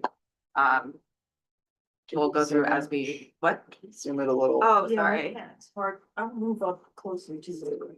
Come over here, you. How's that? Oh, Is that better? oh, yeah. Okay. Yes, Do we have to do this live in this meeting or can we do it offline? We have 2 more agenda items in this meeting. yeah. I think in general, if we can, at a high level, approve the changes we wanna make, then, because basically, I don't wanna send this to you guys and you guys be like, well, I don't, like, this is not great, this is not good. But we'll do this as quickly as we can. So, introduction, there will be an introduction. You can wordsmith this later. If anyone has any quick comments they want to make as we're going through, feel free. Asking for the license information. We'll double check on the ROD.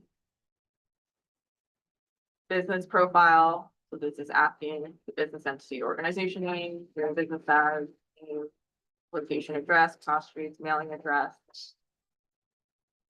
Asking about the owner or business principal contact. So it's name, email, phone number, asking if any of the owners or principals have been licensed previously. So we can add in if, maybe not in this section, but we'll figure out where to add in the question around if you contacted another community board. Asking for the legal representation information. Landlord information, possibly moving this to the location section. method of operation details, so asking what activities or services they plan to offer. Hours of operation, adding in what our guidelines say. So asking about products, sounds like you want to remove that. So. Yeah. I think it's okay. How about crowd control plans? Is that something we can ask about later or upfront? Yes. Upfront feels helpful, actually. You would like just add crowd control, like event plans or something, like that, so you know, they know that it's not just, you know. Oh, yeah. You don't have any questions about events, do you? No, not specifically. So you're just adding like the word event. Yeah, I think that's easy enough. Security plans.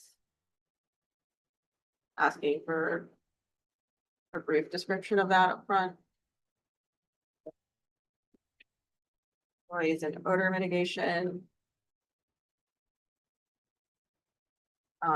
So this triggers the next section, if you answer yes. And then the physical location section, asking if they control over the properties or do your lease. If it's within a mixed use building, residences. The occupancy and floor plan. So, like, standard questions from our liquor license application. And then community engagement. What organizations, community groups have you notified? So That could be a community board, yeah. We can ask if they've contacted a community board specifically. Or what? They're just for communities. The only thing, if they have an OCM identifier, they could add that. Oh, okay. Yeah, so that way we can know that we're all talking about the same. Okay, because you can then cross-check it. Okay, if they have it, doesn't have the, if, you know, if they have it, doesn't have to be required. I'll ask you about what that is later. The OCM number, they get a number when they're applying. When they're applying, the application number. The application Oh, okay. number. Am I sounding too fancy? The application number. Okay, great. Yeah. Okay, so at a high level, does this seem acceptable? Okay, Question. yeah. Are all of these required or optional questions? Right now, they're just all optional. Okay. I think they all should be optional. We don't know. Yeah, cause, and I totally get why that makes sense. I'm wondering, do we have any concerns around like incomplete, like the level of completion basically, and is that gonna? Cause I get you, we don't wanna like terrorize them with like. Yeah. So I get the one side, but then the other side is, but we want a good form coming back to us in theory. And I don't know. But we recognize that there's some information they just simply don't. Yeah, And we try okay. to be open to that. Yeah. Yeah, I mean, there's certain questions, we can also go through this, you know, more finely, but for example, which license are you applying for? That's gonna, they should know that, right? So, I mean, if anything, I think their contact information should be required. Yeah. And then everything else. Yeah, I feel like if you there's know? like some like, look, we can't do anything if we don't have this, Right. then I would say, okay, great. So like, I would just recommend making sure that whatever that bare minimum number of things, like, we have to have X, Y, Z, yeah, let's take that. okay, great. Okay, any other comments? Here was a. Yeah. That's great. Great. Okay, yeah, no one's online anymore, I don't think. Okay. Nope. No, it's zero again. Okay, great, so someone want to make a motion? I move to approve the seal questionnaire. Second. Great.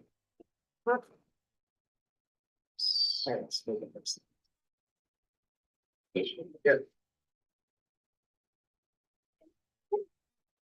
Yes. Yes. Yes. Yes. Smear, Yes. so, Yes. it's gone. Yeah, Yes. you're on. Yes.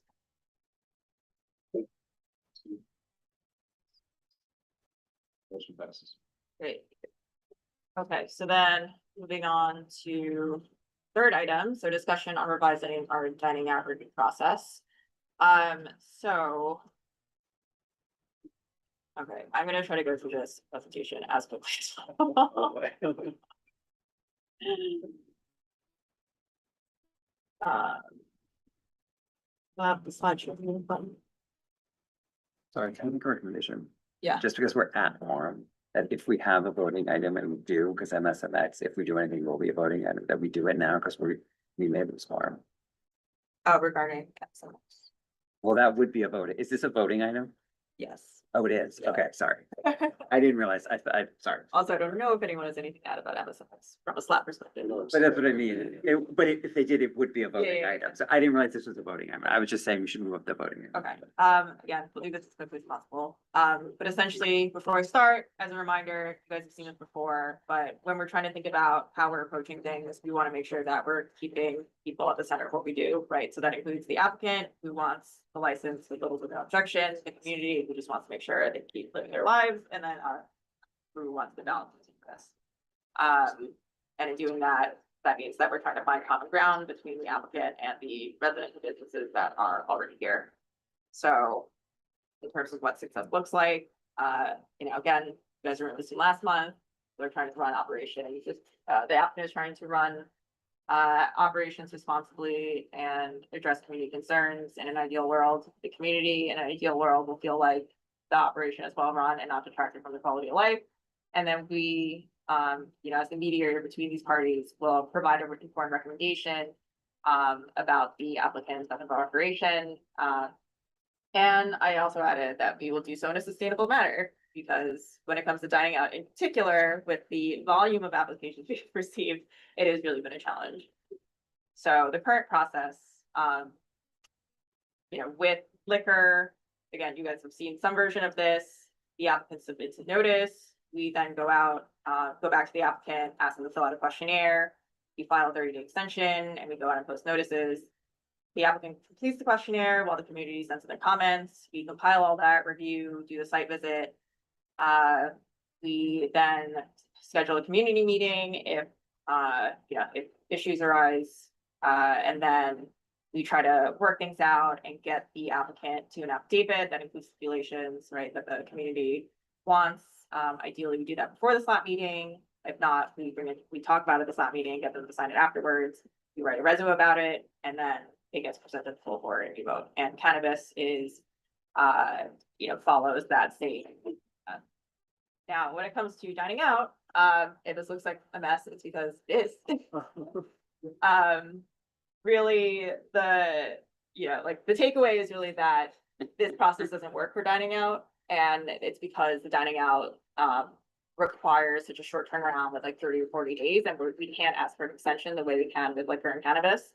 And then liquor, of course, has just the SLA being lower, gives us more time. And as a result, because we kind of need to figure out how to shorten this process, we really need to think about some of the trade-offs we want to make between building a relationship with the applicant and the community, and just getting things done on time. So you can see from the slide, a lot of stuff goes out the window. So now, instead of getting a notice, we receive the application from DOT. The clock starts immediately, depending if it's a roadway or sidewalk, or regardless if it's roadway or sidewalk. And then what we've been doing is that the office has been requesting that the applicant go out and post, so that they can get that process started. Now, what's been happening is that we have been following up with notices. If we find that the notices haven't taken down or the applicant just hasn't responded to us. And then we have been trying to do site visits, but in general, the process, it can be difficult to coordinate, it's difficult to schedule. And the site visit, for those who have done it, usually takes like 5 or 10 minutes. So that's just something, an issue that we've been encountering. And then from that site visit, we've been filling out an evaluation form to document our findings.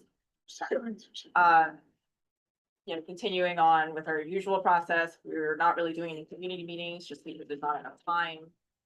So any sort of issues that have come up from the site visit, we've just been interacting with the applicant to try to resolve them. And then that any sort of modifications gets documented in the DOT form, and then that just gets sent back to the to DOT. And meanwhile, all the method of operation stuff has been deferred for their liquor license application review. So essentially, if a place is intending to serve liquor, they need to apply for an alteration to, license that outdoor space. The issues here, of course, is that by kind of being forced to forego the community meetings, now sometimes we do receive community concerns and we just don't have a way or time to address that. And then, our response to DOT just not getting enough time to address things is to defer any sort of method of operation concerns to the SLA. However, as of like April 3rd or something like that, the SLA is now allowing liquor service for any applicants who have received the conditional approval of the DOT, so kind of bypassing us in this initial phase. So that's just some of the issues and just how that, our usual process has been upended by this review process. Just so you guys are aware, for full context, we've essentially been inundated with applications over the past year. We've received a total of 114 applications, which is an average of 9 per month. Of course, you can see that it was really, a lot of it has been, we've received more and more the past 6 months, with a peak of 29 received in February. If you're wondering why most of you haven't seen this, it's because I've been trying to shield you. So, and from what I've found, we have really only received significant comments on only a few applications. I would say a handful received maybe like 1 to 3 comments, and maybe only I think 3 have received over 10, with a peak at 30. Which was the one application we did here in committee back in the fall. And essentially, DOT has told us that they have declined to take past behavior into account when giving licenses. So, in terms of what we're dealing with, the community feedback has been around pedestrian and traffic flow and safety concerns. People are concerned about late hours, based on the operator's past behavior. Of course, we have our, community standard. Most of the complaints are around loud music and rowdy patrons, trash and sanitation, rats everywhere. Also, there's mention of loitering or use by the space by non-patrons. So people, if the restaurant's closed in the morning, then you have people loitering there in the morning using the space. And then just the operator potentially being unresponsive. And DOT's response, or really the program that they propose is really just, there are certain clearance requirements that have to be met. The hours are going to be 8 a.m. to midnight, Monday through Saturday, and 10 a.m. to midnight on Sunday. No music is allowed, which is good. And then really their answer about enforcement is that people just need to call 311, and if that's followed up on and the operator receives a summons, if they get 3 summons for a specific offense, that's when DOT would revoke the license. So I think there's a question of what our role in this process is and or what it should be. So that's something to think about in terms of what we're going to look at next. Okay, so yeah, in terms of those problems that I identified before, so when applicants are not responsive or thorough, it requires additional follow-up from, our board office, from our board members. So I think there's a question of how might we ensure the public is notified so that we can preempt future issues between the operator and community without overburdening ourselves. These are a bunch of options. We can pick some, pick none, or can't really pick all, but what we're doing right now is that we are asking the applicant to post and send the proof of the posting within 1 week. The email from the office also says that we would deny any unresponsive applicants. We haven't done that yet because I've been asking you guys to post if we don't hear from the applicant.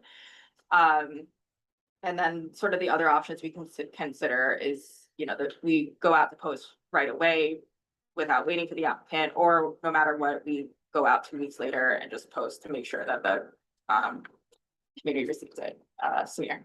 So when I was chair of CV5, I went to this meeting called Borough Board. It's the monthly meeting of all the chairs. And this came up actually, posting, just the idea of posting.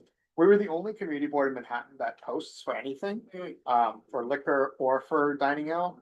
So I would be okay asking the applicant to post, which is what other CBs do, with the one exception of, I think it was CB two, where they pay someone to post. So I would prefer, especially with the so many applications we're getting, I'd prefer if we did not have to post immediately. I'm a little bit worried about option B, because as we saw with Dazed, if we just do a deny and it gets ignored, then we lose all of our leverage. We don't get an affidavit and all that stuff. So I would really want to stray away from B, where we just deny. But then what happens if they're not compliant with that? Like, what recourse would you recommend? And I'm sorry, I'm interrupting. I'm just curious. I guess I think the recourse is, we would just be meaner to them. Like when we're deciding on deciding on hours, for example, we would say you were not responsive to us. That means you're not gonna be a good, we don't have evidence that you'd be a good operator. We're gonna be more restrictive with you. I'm gonna go with Lisa. First of all, thank you for putting this together. This is Yeah. amazing and like so clear. I would actually want like A and B in concert, and like, I think we can do A and then deny if they don't. Yeah, if they don't respond to us. Yeah, I think A and B is the best thing.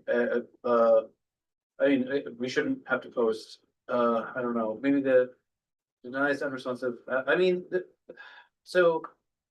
we should say like threatens denial for unresponsive applicants, or like tells them that we will deny them, but like there should be stuff Might not like, actually. because but what's missing No. here is maybe what's gonna come to a later problem, which is the chair of the committee should have like a lot of leeway for just passing these things through, you know, if there doesn't seem to be a problem. So if there doesn't seem to be a problem when the chair looks at it, like it's an operator that we know, it's a place that the chair, you know, recognizes already and can just be like, all right, we approve this, then what does it matter if they're unresponsive or not? You know, we don't have to get into that at all. But I think, you know, given that there is nothing else that we really could do unless anybody else has to say, A and B, and that's it.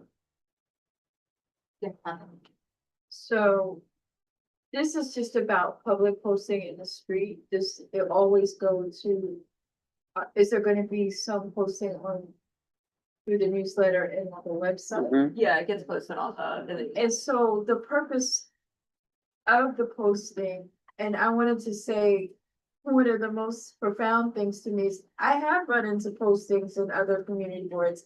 I went to go have breakfast in CB1 and I came out the subway and there was a can of, you know, and I was like, am I supposed to be doing something? But in any case, my point is that we don't do an SLA post because we're responsible for hearing the community. And so I don't know how it's not about, it is about it's about the applicant in the neighborhood. And so I don't know how we solve this, but I'm not sure that we just deny unresponsive applicants. I'm not sure that we do B, but public posting has its place in our process, and I've always felt it's always been a learning opportunity to be on the four corners of what you're talking about, and more and more, we're looking at Google Maps and thinking that we understand where we are. And so I don't know, I still don't know, but I just wanted to say that, I don't know. I didn't, but I'll just say what we've talked about, but I know I've advocated for this before, but I really think we should just do what CB2 does. It's like, Well, we've got. back on. I think we should just build it into our budget next year. It's not a lot of money. It's like $10 a posting. Just have somebody just take care of this all the time. And they seem to have a good process. So I was actually gonna say the combination of the two. I was gonna say in the short term, we do the A, B thing. If B is too strong for people, we can say like some sort of recourse TBD. While we explore the longer term option. I agree with Miles. Yeah. And to B, we could add like discretion of the chair, maybe, like. Yeah. Is that? I mean, again. Or so threaten it. What we do currently is A and B and kind of E. Well, we do, well, I'm sorry. I've always posted my own. I've never asked the applicant to post. Yeah, so for liquor, we always do it. Oh, right. Yeah. Okay. But Sorry, for you're saying dining for out- dining out, right? No, right, but that's right. the issue, because I think, Right. because we're busy too, you know? Right. But like, sorry, Yeah, we're doing A and B. What's the problem? Like, are we having like a lot of people complaining about these things? Like, I don't understand, like, if this is working, A and B just. Well, I think we stick with assume A. there's not a, it's not, because there's not enough compliance with that, is what Janice is saying. there's, so far, it's actually, so far, there is, most people comply. And Oh, okay. B, I would warn that, you know, so like, when someone doesn't reply, I've just been showing up and introducing myself at the restaurant. And like, sometimes there's like a language barrier or like, Right. you know, or it's just, they don't monitor that email that they give. Right. You know, so it's like, I don't, you know, like, again, we do A and B. So, you know, Josh sends out an email saying, like, please do this, and if you don't, it will be denied. So far, it's been working for most people. But then I think at the end of the day, as Samir was saying, we don't actually want to deny. You know, to the extent that we can, like, that it makes sense, like, unless there's a reason to deny them. Then we go down the miles route, which and you said there were issues, but. Yeah. But it sounds like we would want a combination of asking the applicant to post, with that warning that we would deny if they don't, and then following up afterwards. So, right, am I hearing that correctly? Everyone agrees? Okay. So while we cannot pay for someone right now, does that mean that we as a committee would be willing to just make sure that these businesses, like, the community is noticed regardless?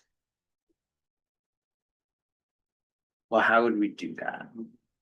So Josh basically keeps track of if they send proof or not. But I think the issue is just with the volume of applications, it's just been hard to like then follow up with each of you to say, like, can you do this? And yeah, some of you, like half of you have been like on the receiving end of me being like, can you post this? Can you post this? So, you know, I think making kind of like reducing the amount of brain power it takes to do this. Is it possible that we as a committee would just commit to noticing the community for these applications, regardless of if an applicant posts or not? So that's just the standard process that you're recommending. Possibly, yeah. So then, like, we just said A and B is fine, and now you want us to just go through the rest of it, like, do all the other stuff, posting the flyers ourselves. Yeah, so the option is essentially C, so no one wants to do D, which is the post regardless, like right away. So option C is posting if there is no response received from the applicant. Actually, that is essentially what we're doing currently, posting if there's no response received, or do we just kind of remove that, you know, like, once these all get assigned, you don't need to worry about if the applicant posts or not, we just post a couple weeks, like in the middle of the comment period, to make sure that the community is aware of what's going on. So just so I can make sure I understand, so that month where we had 29 applications, we would then go post 29 times. Unless we got proof. That they. Or unless we got proof. That they did it. What percentage are we getting proof that we posted roughly? Like 95. Okay. So that's pretty good. So then 95 of the people who posted. Like 95%. Post. Who I tell to post. And so, As they have 95, and they always send proof. Always. so then of the Okay. 29, we have to post. Do like one- 95% of 29. Manage Just that. that, I think post we one can do post. that. Okay. Like, that's the volume that we're Yeah, talking. well, basically, if you've experienced me handing you flyers to post, that is, like, we're currently doing C. Okay, I'm happy to Right. keep what we currently have. Okay. I think it works well. Totally, but I think we should explore paying someone to do it, but that's Okay. a separate question. Great. I like that. Okay, so problem number 2, arranging site visits can be time consuming and difficult to schedule. So the question is, how might we establish contact with an applicant to kickstart the relationship and review an application in the most efficient manner for all involved? So you know, the traditional process is to reach out to schedule a site visit. And then we like walk through, you know, the area with the operator or representative. Just because of the volume of things, again, I've just been, especially because they're outdoors, you can just go and visit the site. And then I've only been reaching out if there are, only if there are issues. Which is not my ideal, because I would like for us to establish contact with the applicant, but, you know, time. And then, the sort of extreme option is that we just defer to DOT for all compliance, and it's really just about us making sure that the community is aware that there is going to be a dining out set up, and we just focus on collecting comments.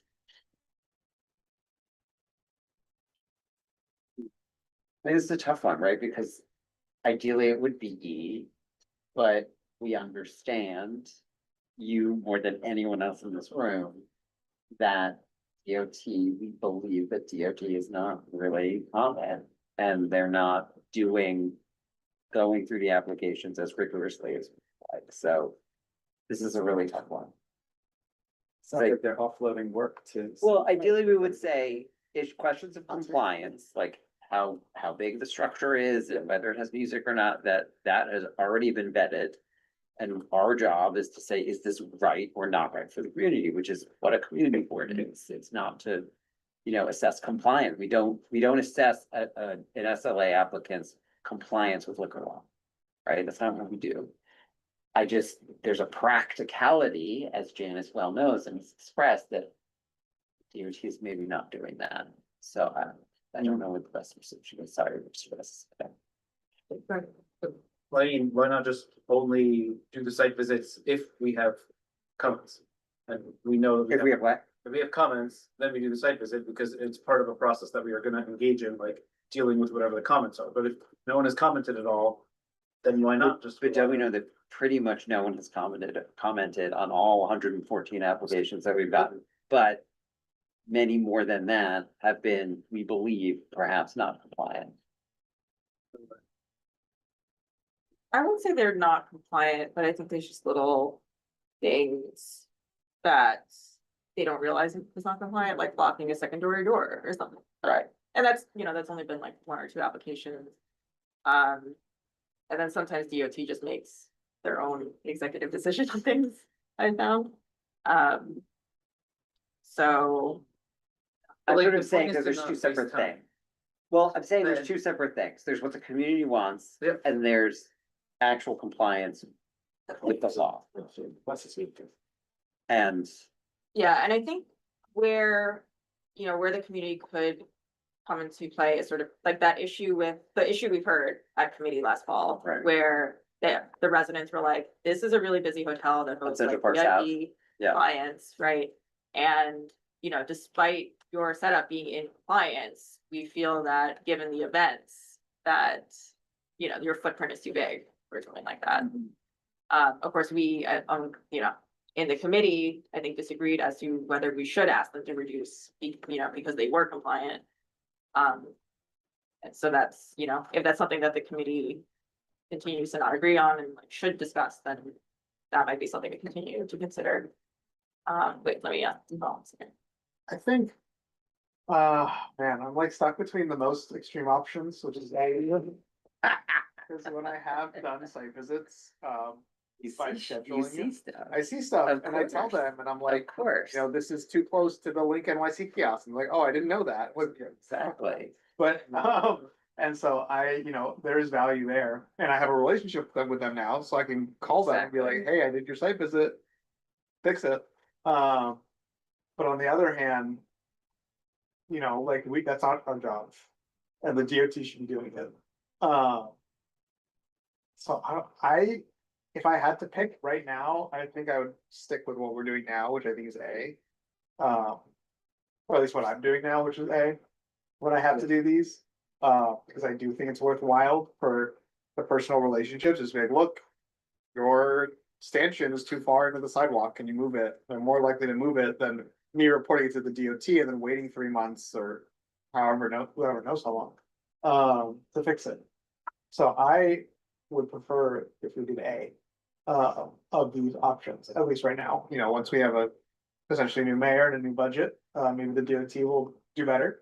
But right now. Just one of the A's. So, yeah, so in regard to the site visit, do you feel that, we should still continue to contact the applicant to schedule it, or do you think that we would only reach out? I guess like, if we wanna scale it back, I think I would do D.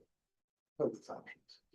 So like, I would, you know, how you've gone and looked, I would go and look, see like, oh, that looks wrong. And then I would contact them, say, can we talk? And then that's what I would be like, here's what it's wrong. Sorry, Christopher has it. Oh, no.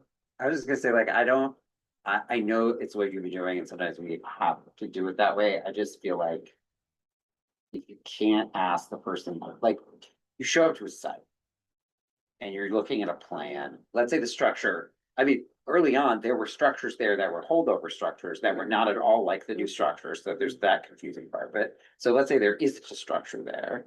So you're trying to imagine it.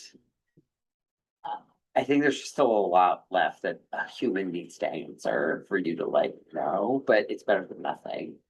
And it's maybe more sustainable. Is that indirect? Yeah, it's a question, I guess. I mean, they're supposed to send us a site plan, right? Yeah, For so they sites that are said, not. right, so you're. So like in those situations, could we do a Zoom call? Maybe that makes it easier to schedule. Instead of having to go in person and say like, can you like visualize this for me? Just be like, you know, screen share your site plan. I have a question on here. When you say issues, so I wanna first think about that, but when you say when you say issues, you mean issues based on. Is it or issues based on the paperwork we get, that we're like looking at the paperwork, and like, oh yeah, that's not right. Typically, so sometimes the paperwork is wrong if they indicate the wrong corridor type, which determines the space which that they have to have. So that, you know, upfront is Right. wrong. And then sometimes you go there and you see, like, I think your sidewalk in particular, because like that didn't need to be taken down. You see that there's only like 4 feet of space. Or something. Right. Or they Right. forgot to mention like a fire hydrant, right? Right. One time. So you mean issues after having gone anonymous or independent? Yeah, it's like, Yeah. hey, like in your site plan, you have a table here, but this is a door. It's actually more. Yeah. Then. Yeah, so that's why I lean towards D. It's like we see the issue. And then Which is sort of what we're doing, maybe? Yeah, it's what, Yeah. yeah, I only reach out if I have something to say. And just to clarify, that's BMD, right? Like you're. Yeah, it would, yeah, B and D. Right, it's B and then D. Gotcha. Yeah, so A is more like reaching out beforehand versus, yeah, B, C, and D are afterwards. B, well, technically you could just, I guess you can email the applicant and say, hey, I'm just gonna swing by and I'll let you know if I see anything wrong. Yeah. Or I'll just, and if I don't, I'll let you know. Yeah, so. I would be, yeah, I'd be supportive of continuing BND. I'm also leaning toward like slightly E, but I think BND is acceptable. Also, we can always, you guys can always revisit this in the future. Yeah. So Yeah, Pat. yeah, I'm fine with B. Fine with E, I'm fine with B, and then if there are issues, I'm like B and D is fine with me. Okay. It rhymes too. Yeah. Okay, so essentially now when the application is assigned, you would, so far you'd go out to post only if the applicant did not respond like 2 weeks later. And then you would visit the site independently and then only contact the applicant if you see something off. So far, so good. I mean, there's a little bit of a timeline problem there because if you have to go anyway, you would want to combine that with posting. So you might as well just post instead of going anyway and then going back in 2 weeks because they never responded and sent them proof. Yeah, all these questions are intertied. Like I would not want to go back, so I would go and I'd probably just post anyway. Instead of, because we're already halfway through the window, 2 weeks in, right? Yeah. None of these are permitted where you can come here to get it. For the post on. Right, but if I knew I was going anyway, I should be like, I might as well, because I don't want to go back. Yeah. Right? Unless a printer. Oh. No, or even just come here, like to get it. Here and grab it. That's put it fair. There. That's true, that's true, that's fair, that's fair. All right, but otherwise, generally sounds, yeah. I would find it very strange to just do a site visit without meeting the owner and having them explain. Yeah, more than what is presented on the paper. So, yeah, I think it's important to do an in-person site visit with the operator. Your other thing. We learn a lot and. I guess what do you think you learned that you wouldn't? Well, I think a lot of what they draw is not actually what, what's presented in the plan isn't what is actually there. And it's, or what they intend to put there. They've hired somebody to just come up with some sketch. They haven't really thought it out themselves. And then it's an opportunity to explain and make sure that they're aware of what the requirements are. That's what I found. But I don't, Is that something, so what I have done before, is followed up with a phone call. So I might visit, I'll take pictures so that I can reference them and I'll ask questions. Do you think following up with a phone call would accomplish the same thing or, I mean, Sure. potentially revisiting again, I guess? It could, yeah. Okay. I wanna stick with E is the best thing to do, because I think we're wasting a lot of time on something that doesn't matter. That you're asking us to do, beyond volunteer labor for something that is, again, like. When a business has like its liquor license up, that's obviously an established process, is much more involved. This is about like putting a few chairs outside of a restaurant or like, something in a roadway that's, I don't think it's something we need to intervene like as much as we might, want to here. Like, where is the community problem that we're trying to balance? And the one example that we've had mentioned so far, the place was already in compliance. So all of your visiting and whatever isn't going to change anything because the place was already in compliance. Our role was to kind of balance something that the community wanted, which was beyond these requirements anyway. And so all of this isn't going to do a thing for that issue. So I think like the way we should approach this is the chair should pass almost all of these through and not bother any of us with them. The few that don't, comply with certain things or look like they might be problems, those should then be, divvied out to people. And then maybe it could be to our discretion to some degree if we want to call the establishment, meet with the owner and do all of that, which I think is the most onerous of all of these, possibilities. But I don't think that should be entirely off the table, but it certainly shouldn't be like the default thing that we do every single time, just given the number of applications that there are, the fact that in certain situations, it is just a couple of tables on the sidewalk. And it's really not our, it's the DOT as has been said already, but it's not our job to deal with issues of compliance. I think what we should do is collect the edge cases, find the edge cases, and see where the community might have an issue, work to balance the interests of the community and then the interests of the establishment. But if a tree falls in the forest, why are we running around looking to like listen to it? Doesn't make sense. Yeah, come on. He's been touching on something that has been in the back of my head this whole conversation, and I think you briefly noted it. I don't want to get in the business of doing the DOT's work personally, and I think as a community board, we should. I actually do think our time would be better spent just focusing on the community's feedback and the impact to the community rather than tape measuring and looking at, where a planter is. I think A is very noble and I respect it. I did a site visit once. It was my only one and I thought it was a cool experience, but I think that this would be fine if we didn't have the scale that we have. And I feel like that's why I'm much more inclined to agree Christopher's point of view on this. I think if we had a much more reduced scale, great, let's do A, no big deal. I feel like I've done hardly any of these, so maybe. I only did. You've been shielding us. Yeah. I've done very few, so I don't feel like it's been onerous for me. Yeah, and to be honest, same for me, but I think if the scale is what we're seeing, then I don't know, A is not sustainable and I kind of be inclined to think maybe E is where we could lead.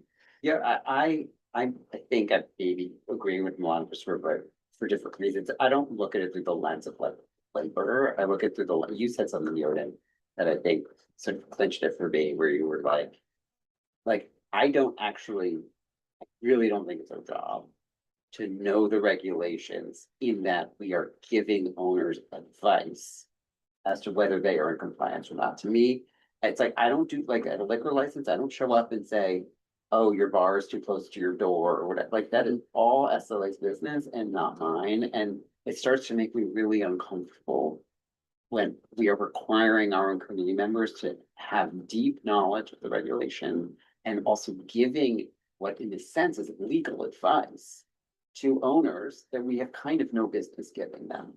So maybe we do end up with E in a way to like, almost like protect ourselves. I don't know. Well, So I agree on going with E, for two points. One is that I see a lot of the work Janice does on the side, and I'm telling you, like, what she's doing is probably not sustainable. She's doing a lot of this herself. It's been great, but I don't know if it's sustainable in the long run. So, like, yeah, she's protecting this committee from all this dining out work. So that's point one. Point two is just to like bring another perspective. When we spoke with CB2, their thought was, hey, DOT is not listening to anything we're saying in terms of like feedback from the neighborhood. The only thing they are listening to is compliance pieces. So they took the opposite perspective. They said, hey, if we're gonna have an impact, we need to just be experts. And they go out there with tape measures. They actually like measure. So it's interesting. They just took the opposite perspective. We don't agree with that, but that's just what they are doing at CB2. But I agree. Like, I think we just go with E, like we make sure that they post. If they have comment, we go out there, we take it seriously. If they don't have comments, then we don't have a comment. If there's no conflict, I don't see what we're doing. I don't even see how it avoids the conflict for us to deal with the compliance, because then that's presuming that whatever this compliance issue is, it's gonna create some sort of furor inside of the community, and then we have to have a community meeting. And if we do come to that point, then great, and we can relook at these things, but it's just not gonna happen, like. No, I agree. I wouldn't say, I think we are doing, like, anecdotally, near where I live, a bunch of dining out sheds were approved. Far too close, like tree pits and other stuff, where I literally cannot get my stroller through. And like, that's a reality, and that sucks that that happens. Like, is that community Route 7's fault? Like, no, but like, we are doing something, like, there is value. Now, is it worth it? I think maybe not, but there is value. I mean, I'm not questioning the value of the overall process. I just don't think it's incumbent upon us to, like you said, like do that other job. And like, again, like, even if we did their job, there's no guarantee that we're solving any problem. Like, that's the worst part. And it's like, what problems are we solving? If we're solving the DOT's problems and make it better for the DOT or make sure all regulations are met, that's fine. But again, what community problem did we solve? Maybe none. And like, again, if you have a problem with the sheds in your neighborhood, like, go nuts, like, you know, getting people together to like create a fuss about it and then like let it come here and then we can reassess. But like, we're literally trying to solve a problem that doesn't. Yeah, I mean, I'll add that, you know, any sort of compliance issues, it's really for the applicant's benefit, so I'll notify them, and if they agree, then they know, so then, and from my perspective, hopefully that helps streamline the process for them, but yeah, like, there hasn't really been an issue, like, an instance where, yeah, the compliance has been issued. Right. So Seth, I'll let you speak, and then Samir, and then we'll try to wrap up this.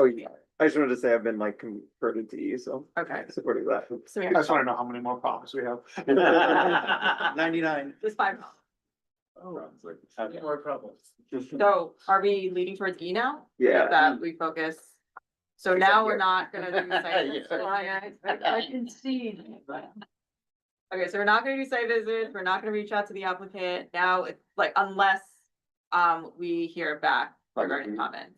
Yeah. Now, I will say that that puts emphasis on the making sure that things are noticed on time. Yes, 100%. Okay, does that change, like, not try, not to go Don't back, go but back like- to another problem.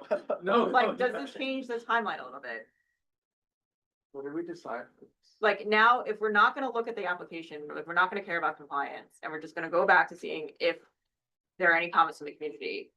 And now the issue is like, I see. when the applicant, like, do we trust the applicant posting properly thoroughly, like, are they, You should prioritize feedback is what you're saying. yeah. Or just. it's It's like, I will literally like search for residences and like hand it to the doorman, like, tape it on their doors.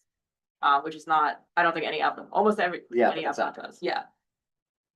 So, I think we stick with A through C here, right? Cause we do wanna notice them and that can be our priority.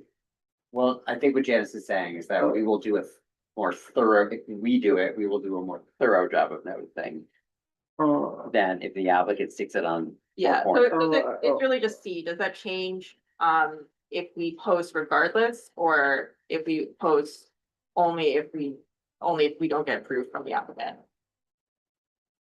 Like, now that we're placing this emphasis on getting, like, our job as community board is just to collect comments.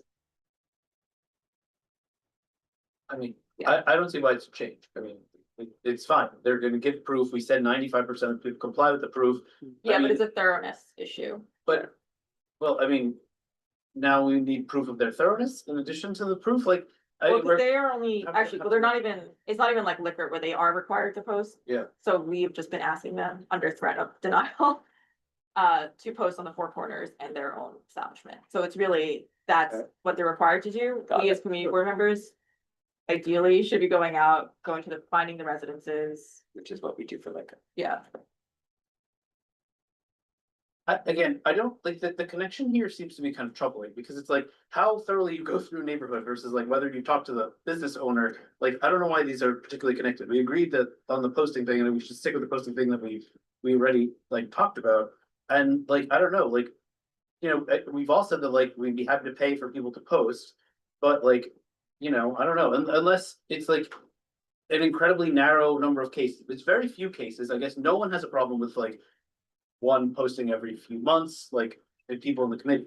But if like everyone on the committee has 3 postings a month, or even 2, or even 1 every single month, like people on the committee aren't gonna be happy about doing that much work. And I know you've done far more than that, but. Well, you know, let's that's just say if the current pace is maintained, it's 9 per month. 9 per month distributed among the entire committee. Yeah. And we don't necessarily have a system for how to distribute them. No, but we could figure out one that's more geographically based or something like Yeah, that. I've been trying to do geographical Right. days for postings, just because it's like, I would be in favor then. I sort of disagree with Christopher in that I do think. If it's all about community feedback, we just gotta make sure that it's a very thorough job and. Maybe we do it and then 9 a month feels sustainable if our committee, after we get new members, if our committee has. Yeah. 18 to 20 people on it. So we would do D, is that the proposal? either D Yes. or E. I would, I would say D. if we're gonna do one of them, I'd rather just do D. I think D. But A is still there. Yeah, So A, A we is still should, there. yes, Don't leave A. yes, yeah. yes, A and B are still there. A and B would happen. A, B, D. right, A, B, D. Yeah, so now we've added D. So now you're going to the site with flyers. and Yeah. Basically doing the site visit. Yeah. It's less of a burden, I feel like. Sure. Well, you don't need to know, I think the. No, you don't need to difficulty know is the knowing- regulations. No, Yeah. Miles is fair, but like, you don't need to know the regulations. You don't need to like get your tape measure out. You don't need to like get your site plan with you. You can like run off on your lunch break and put some stuff up. And once we hire someone. We need better. Yeah. Yeah. Okay. Agreed. Okay, so ABD for problem number 1, E for problem number 2. Yes. Number 3, there's not enough time to address community concerns. So how do we ensure community concerns are heard and addressed? You know, the top 2 are the traditional means, hasn't really. been Wait, why is working there not enough time? If we're posting ASAP, why is there not enough time? We were To solving get the that. comments and then. Oh, I see. It's Yeah. not just to get them too, right? Yeah, so now it's like, we get the comments, we do the comments. So I mean, really quickly, I think C is an easy win. DOT has hearings that the public can attend. I don't know how effective they are. I've never been to one myself. But that's something I feel, you know, I think CP6 does it, they include in the newsletter, when the hearings are. I think that's something we could do. Great. Okay, if you get commenters, I think it's important to inform them that about DOT's enforcement policy, as opposed to them, right, like not accounting for past behavior. And then E, we just defer to the liquor license process to address those concerns. On. Oh, would C involve posting things? No, Okay. No, DOT is actually responsible for notifying the public of their own hearings. Which just means publishing it in like the registrar or whatever, wherever that is. Okay, I was just wondering if that was yet another. No. Okay. Are the DOT hearings on our postings? Not right now. Okay. So I think Maybe they that's an should. easy win. Well, Oh, well, not on the postings since we don't know when they're scheduled. Is there like a website or someplace we could direct people to? Yeah, that's the thing. It's like Through the their DOT posts on their website when the hearing is gonna be, and then they also post like the public registrar. So then, So we instead put of- that on our posting, like check this site. Yeah. For. Or if we don't know, that when they send the comment in, Josh or whoever can send back, Just reply. thank you for your comment. Here's actually when the date of the next. I also wonder, will the hearings take written comment? Like, can we just like forward an email to DOT? Like, I've been told that DOT doesn't care. They don't care, but are they technically supposed to take written comment? In which case we can just give them any Josh, written do you know comment. the answer yet? Can we do that? We Because can I've give- suggested that. but- Yeah, we can give the written comment. They might not read it, sure, but at least we've done that. You're like, that definitely what we should. I think it's still an on over, I think it's an public overhyping meeting. for Josh. Right, okay. Oh, But I mean, like, it's, yeah, what we feel is, I don't know, Josh, I mean, yeah, the overhead would be on you to do that if you want to comment. It would probably be more effective to send it to the SLA when they get their alteration notice. Oh, okay. Didn't you say that the SLA isn't even, the alterations aren't even coming to us now? So this is No, the only. Don't jump ahead, don't jump ahead, Yoda. But- Months from now. Yeah, that's- okay, so it sounds like C, D, and E, Oh, wait. as opposed, so not instead of trying to arrange a community meeting or bringing this No. committee, Yeah, CD. Yeah, yeah, I feel like we're aligned. alternate, yes. okay. But then what happens in the comments? No, no, no. We're on the floor. Going for it. Okay, DOT does not care about past behavior and defers the SLA for method of operation, so I'm making sure our efforts are not in vain. Also relates to the issue that Yonan mentioned. So now options are to just not worry about method of operation, so that includes removing it from our evaluation form. We will not mention method of, like, whatever complaints we get, which all have to do with past, either they're generic, I'm against dining out comments, or they're against the past behavior of the operator. So there's an option to just not mention that to DOT. And just wait to deal with it with their liquor license application that's provided if they are applying for liquor. We also know, okay, so in addition to comments, we also don't note past behavior. So for example, if there are 311 complaints, that's also not noted to DOT anymore. Yeah, it sounds like we are not going to, D is not an option anymore because we're not going to do the site plan. E is not an option anymore because we're not gonna look at the site plan. Yeah, and then F is essentially sort of the result, which is that now because we're collecting comments and assuming that we are not going to mention them to DOT, we no longer are issuing an opinion unless maybe in the situation of denial, like the operator is just like, absolutely, like there's a shooting there or something. Severe. F, I think is what we do for T&E bus stops, and I think it works pretty well. We just like, if there's no crazy comment, we just don't issue an opinion, and then if there is crazy comment, then we issue a denial. I think F is fine. Yeah, that's just. Yeah, I think F is what naturally follows from not, because if we don't care about compliance, there's like nothing to There's nothing comment on, right? Okay, so we're not gonna bother DOT with any public comments or 301 complaints. We're just gonna wait to do it with the liquor review. Except maybe in the case of denial, like if there is a reason to deny based on what we've discussed in the past, which is like this operator is just like a really, really bad operator. We would still send that to DOT, even though they tend to not care. We're like, no, this is like really bad. Well, that's a question. It's like, is it even worth it? I mean, yes, I think so, because it's our job to represent the community, and at least we will have done that on their behalf.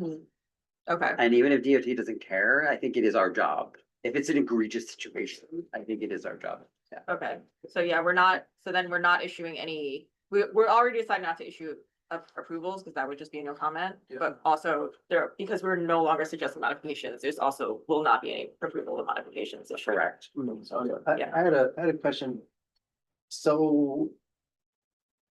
For this, my assumption reading this, and I'm sorry, maybe I'm not understanding, a dining out application doesn't inherently involve, the SLA, right? I mean, Correct. not- Our very first application was like a mochi donut place. Right, yeah. Okay, yeah. So because what I'm wondering is if then we're saying like, oh, then we'll like forward comments at the point when they're getting when they're engaging the SLA. But if the SLA is Yeah. involved, then like, It's possible. then there's nowhere, like, what are we doing there in that case? I hope I'm phrasing. that Yeah, correctly. no, in that situation, we have nothing to say. Okay, and that's fine. I just wanted to clarify that. Yeah. Okay. Yeah. I see absolutely no universe in which there are problems with the outdoor dining of an alcohol establishment that don't get brought up before like an SLA situation. It will happen. Like without question, without fail. I don't even think we have to worry about it. Like if people are, drinking on the patio of X or Y, we'll hear about it and we'll deal with it then. And I mean, again, it would be terrible due diligence of any of us to not take into account the outside of any alcohol establishment. So it seems like it all fits in. Okay, and then the last question is, so the SLA is allowing liquor servers for operators with conditional approvals. I believe they still have to get the alteration approved, but for now, it kind of upsets the balance because we were saying like, okay, we'll defer to this process, and now the SLA is just like, whatever. So how might we ensure to we continue to balance the interests of businesses and residences in our community and do so in a sustainable manner for ourselves? So do we proceed with the standard due diligence process once we receive the alteration application, which includes sending the questionnaire out and noticing the public again? Do we not notice for the dining out and only do so for liquor, or do we notice for dining out and only do so for liquor if issues are raised? Do we send the questionnaire and notices? Do we send the questionnaire up front so that we can include information in that original notice? And then everything else is in regard to who we complain about at the end, which is the SLA or DOT, if it's comments or if there's a general sort of like, we write a letter saying like, this is our outdoor policy to either the SLA and or the DOT. So I think I'm leaning towards D. I think on our questionnaire, maybe on the DOT questionnaire, there's a question that's like, do you plan to apply for outdoor or for not outdoor, whatever, SLA for liquor? So I think when we send it to them, we could say like, if that's our form, we can just update it and say like, if you're checking this box, make sure to do this other thing too. And if you're not checking this box, then you don't have to do it. That would be. What's the other thing they have to do? Do the entire SLA question. Oh, I see. If you're planning to apply for SLA, Also do this. also do the SLA questionnaire. But the issue is the issue getting the questionnaires back. or it's really just finding out the app, like what we care about is really just the hours and the method of operation. Right. So basically, the questions that we have in our current, that evaluation form, like whereas we were going on the site visit, interacting with the applicant to ask about those things so that we know. Now it's just like, is there a way to just extract that information up? Got it. So that when we send out the notice saying like, hey, this operation is is applying for outdoor dining, we can say like with liquor hours of, this and that. Got it. So, I'm trying to find it because I don't remember, but oh, I got it. When we're saying we're worried about the hours, I thought they're like already limited to midnight for all dining out. yeah, but our outdoor policy is 10 PM. Got it. Yeah, weeknights, 11 PM, weekends, Got it. with allowances allowed for, depending on your preference. So we could also revisit that policy and say that we're revisiting RLA and say like that. Yeah, actually, we we don't could. care about that. Anymore. Yeah, But we're- now. or for now.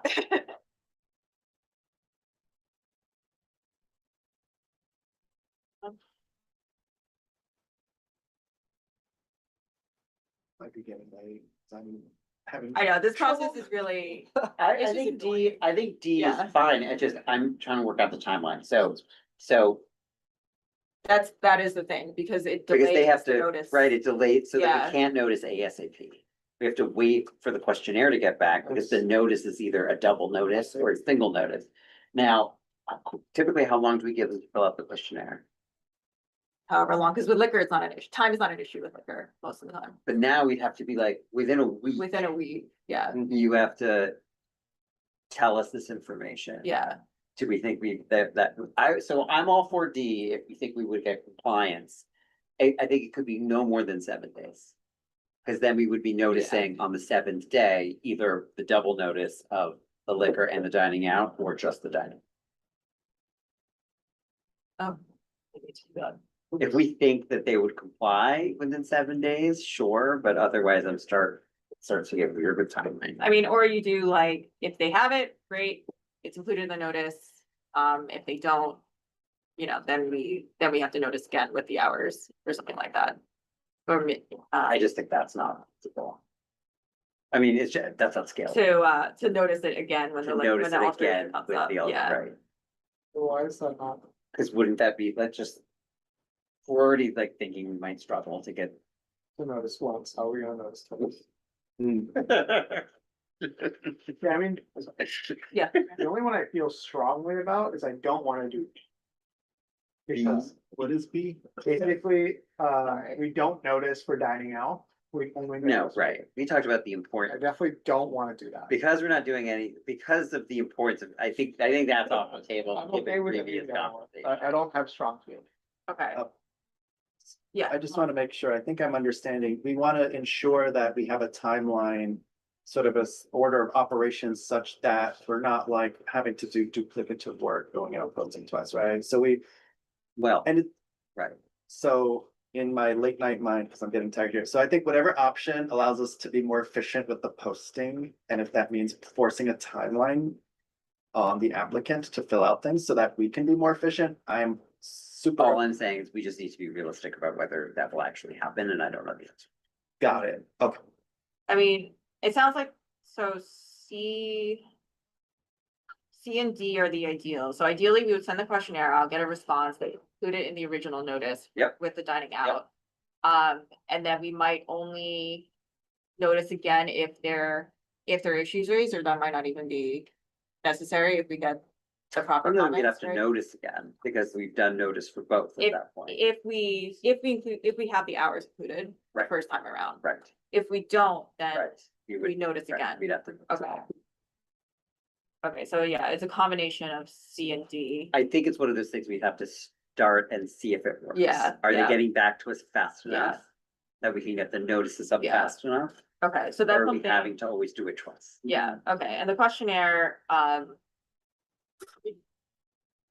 it's really just, it would probably be the method of operation question, some version of the method of operation questions. And the hours. Yeah, so like hours, this needs to be edited because but just confirming that they won't have music because that's not allowed under the program, seeing what their service style is, making sure they have a sanitation plan. Right, I Yep. think just a quick questionnaire like that could go out. Yeah. Okay. Okay, and then, once we have the comments, we contact SLA about it. Do we do it, upfront, like even before the alteration application is received? Or do we wait for the alteration application? Oh, I see. We probably wait, don't we? Wait, Cause they okay. have to come to us with it. So what's the point of doing it upfront? Cause we wanna I think it's preempt, with the issue, this specific issue right now that they're issuing, I know, but yeah, I but think, we just wait for the I alteration. think we have to. Okay. And then, is it worth writing to SLA or DOT about our outdoor policy, so they have a general idea of what it is? Or maybe that's something you defer if you wanted I to. know, I'm only laughing, but I mean, everyone's opinion of how much DOT cares about it. yeah, but what, just do it. You- Sure, sure. Send us, Send a letter. we told. Okay, so that's something to consider. I bet in the future, yes. Yes. Okay. Okay, so those are the issues. Anything else that anyone can think of? Okay, great. Okay, so in terms of the, this evaluation form, I'm gonna take out the method of operation section. That's gonna go into its own questionnaire that goes out to the applicants, and then this will be streamlined. Just for our use, or actually, no, we don't need to do this. We don't need to do this anymore. We don't need to do Okay. it. Okay, so method of operation just goes to. The applicant to fill out. Okay, great. So I think we have to vote on this. That's why I'm subjecting you to all. There was a vote coming. Yeah. Do you want me to try Yeah. to summarize or? Okay. All right, so I might have missed some of it, so. All right, motion to adopt the following policy for dining out. For posting, you're going to ask the applicant to post. We're gonna threaten to deny if they don't post. But we're also gonna post ourselves, as soon as possible. But once they filled out a questionnaire. Yes, Yes, the questionnaire, yes. I'm just saying, like, the two are related. Yep. We are going to focus on collecting regarding site visits, number 2. We're focused on collecting comments, and only conduct a site visit if comments warranted. For ensuring the community concerns are heard, we're going to notify the public of the DOT hearings. Right, that was it. We will defer, number 4, we're gonna defer method of operation We're also discussions. like. And just inform the public of just like what DOT's attitude is for this approach. Okay. Sorry, go on. Okay, number 4, we are going to defer method of operation discussions to the liquor review. We're gonna remove the method of operation section from the evaluation form. We're gonna focus on collecting comments, no longer issue opinions except for Yeah, in like it's the, warranted. in the cases that we specified in our Yeah. previous resolution, which is like really, really bad operating. Really, really bad. Yeah. Okay, and then we will. 5, we're going to notice for the dining out app and only do so again for liquor issues are raised. And we're going to send the questionnaire out up front with the dining out. Okay, so motion to adopt that policy. Second. Write it up. Okay, great, so. This one. Yes. Janice? Yes. Pat? Yes. Milan? Yes. Yes. Samir? Yes. Seth? Yes. Todd? Your own? Yep. Yep. Yes. Okay, motion passes. Great, okay, last item on the agenda is, does anyone think that the MSMX points of agreement is missing anything from a slap perspective? Yes, Samir. No. Great. That was easy. Going once? Going twice? Great, okay, so with that, meeting adjourned. Thank you. I will say, just to like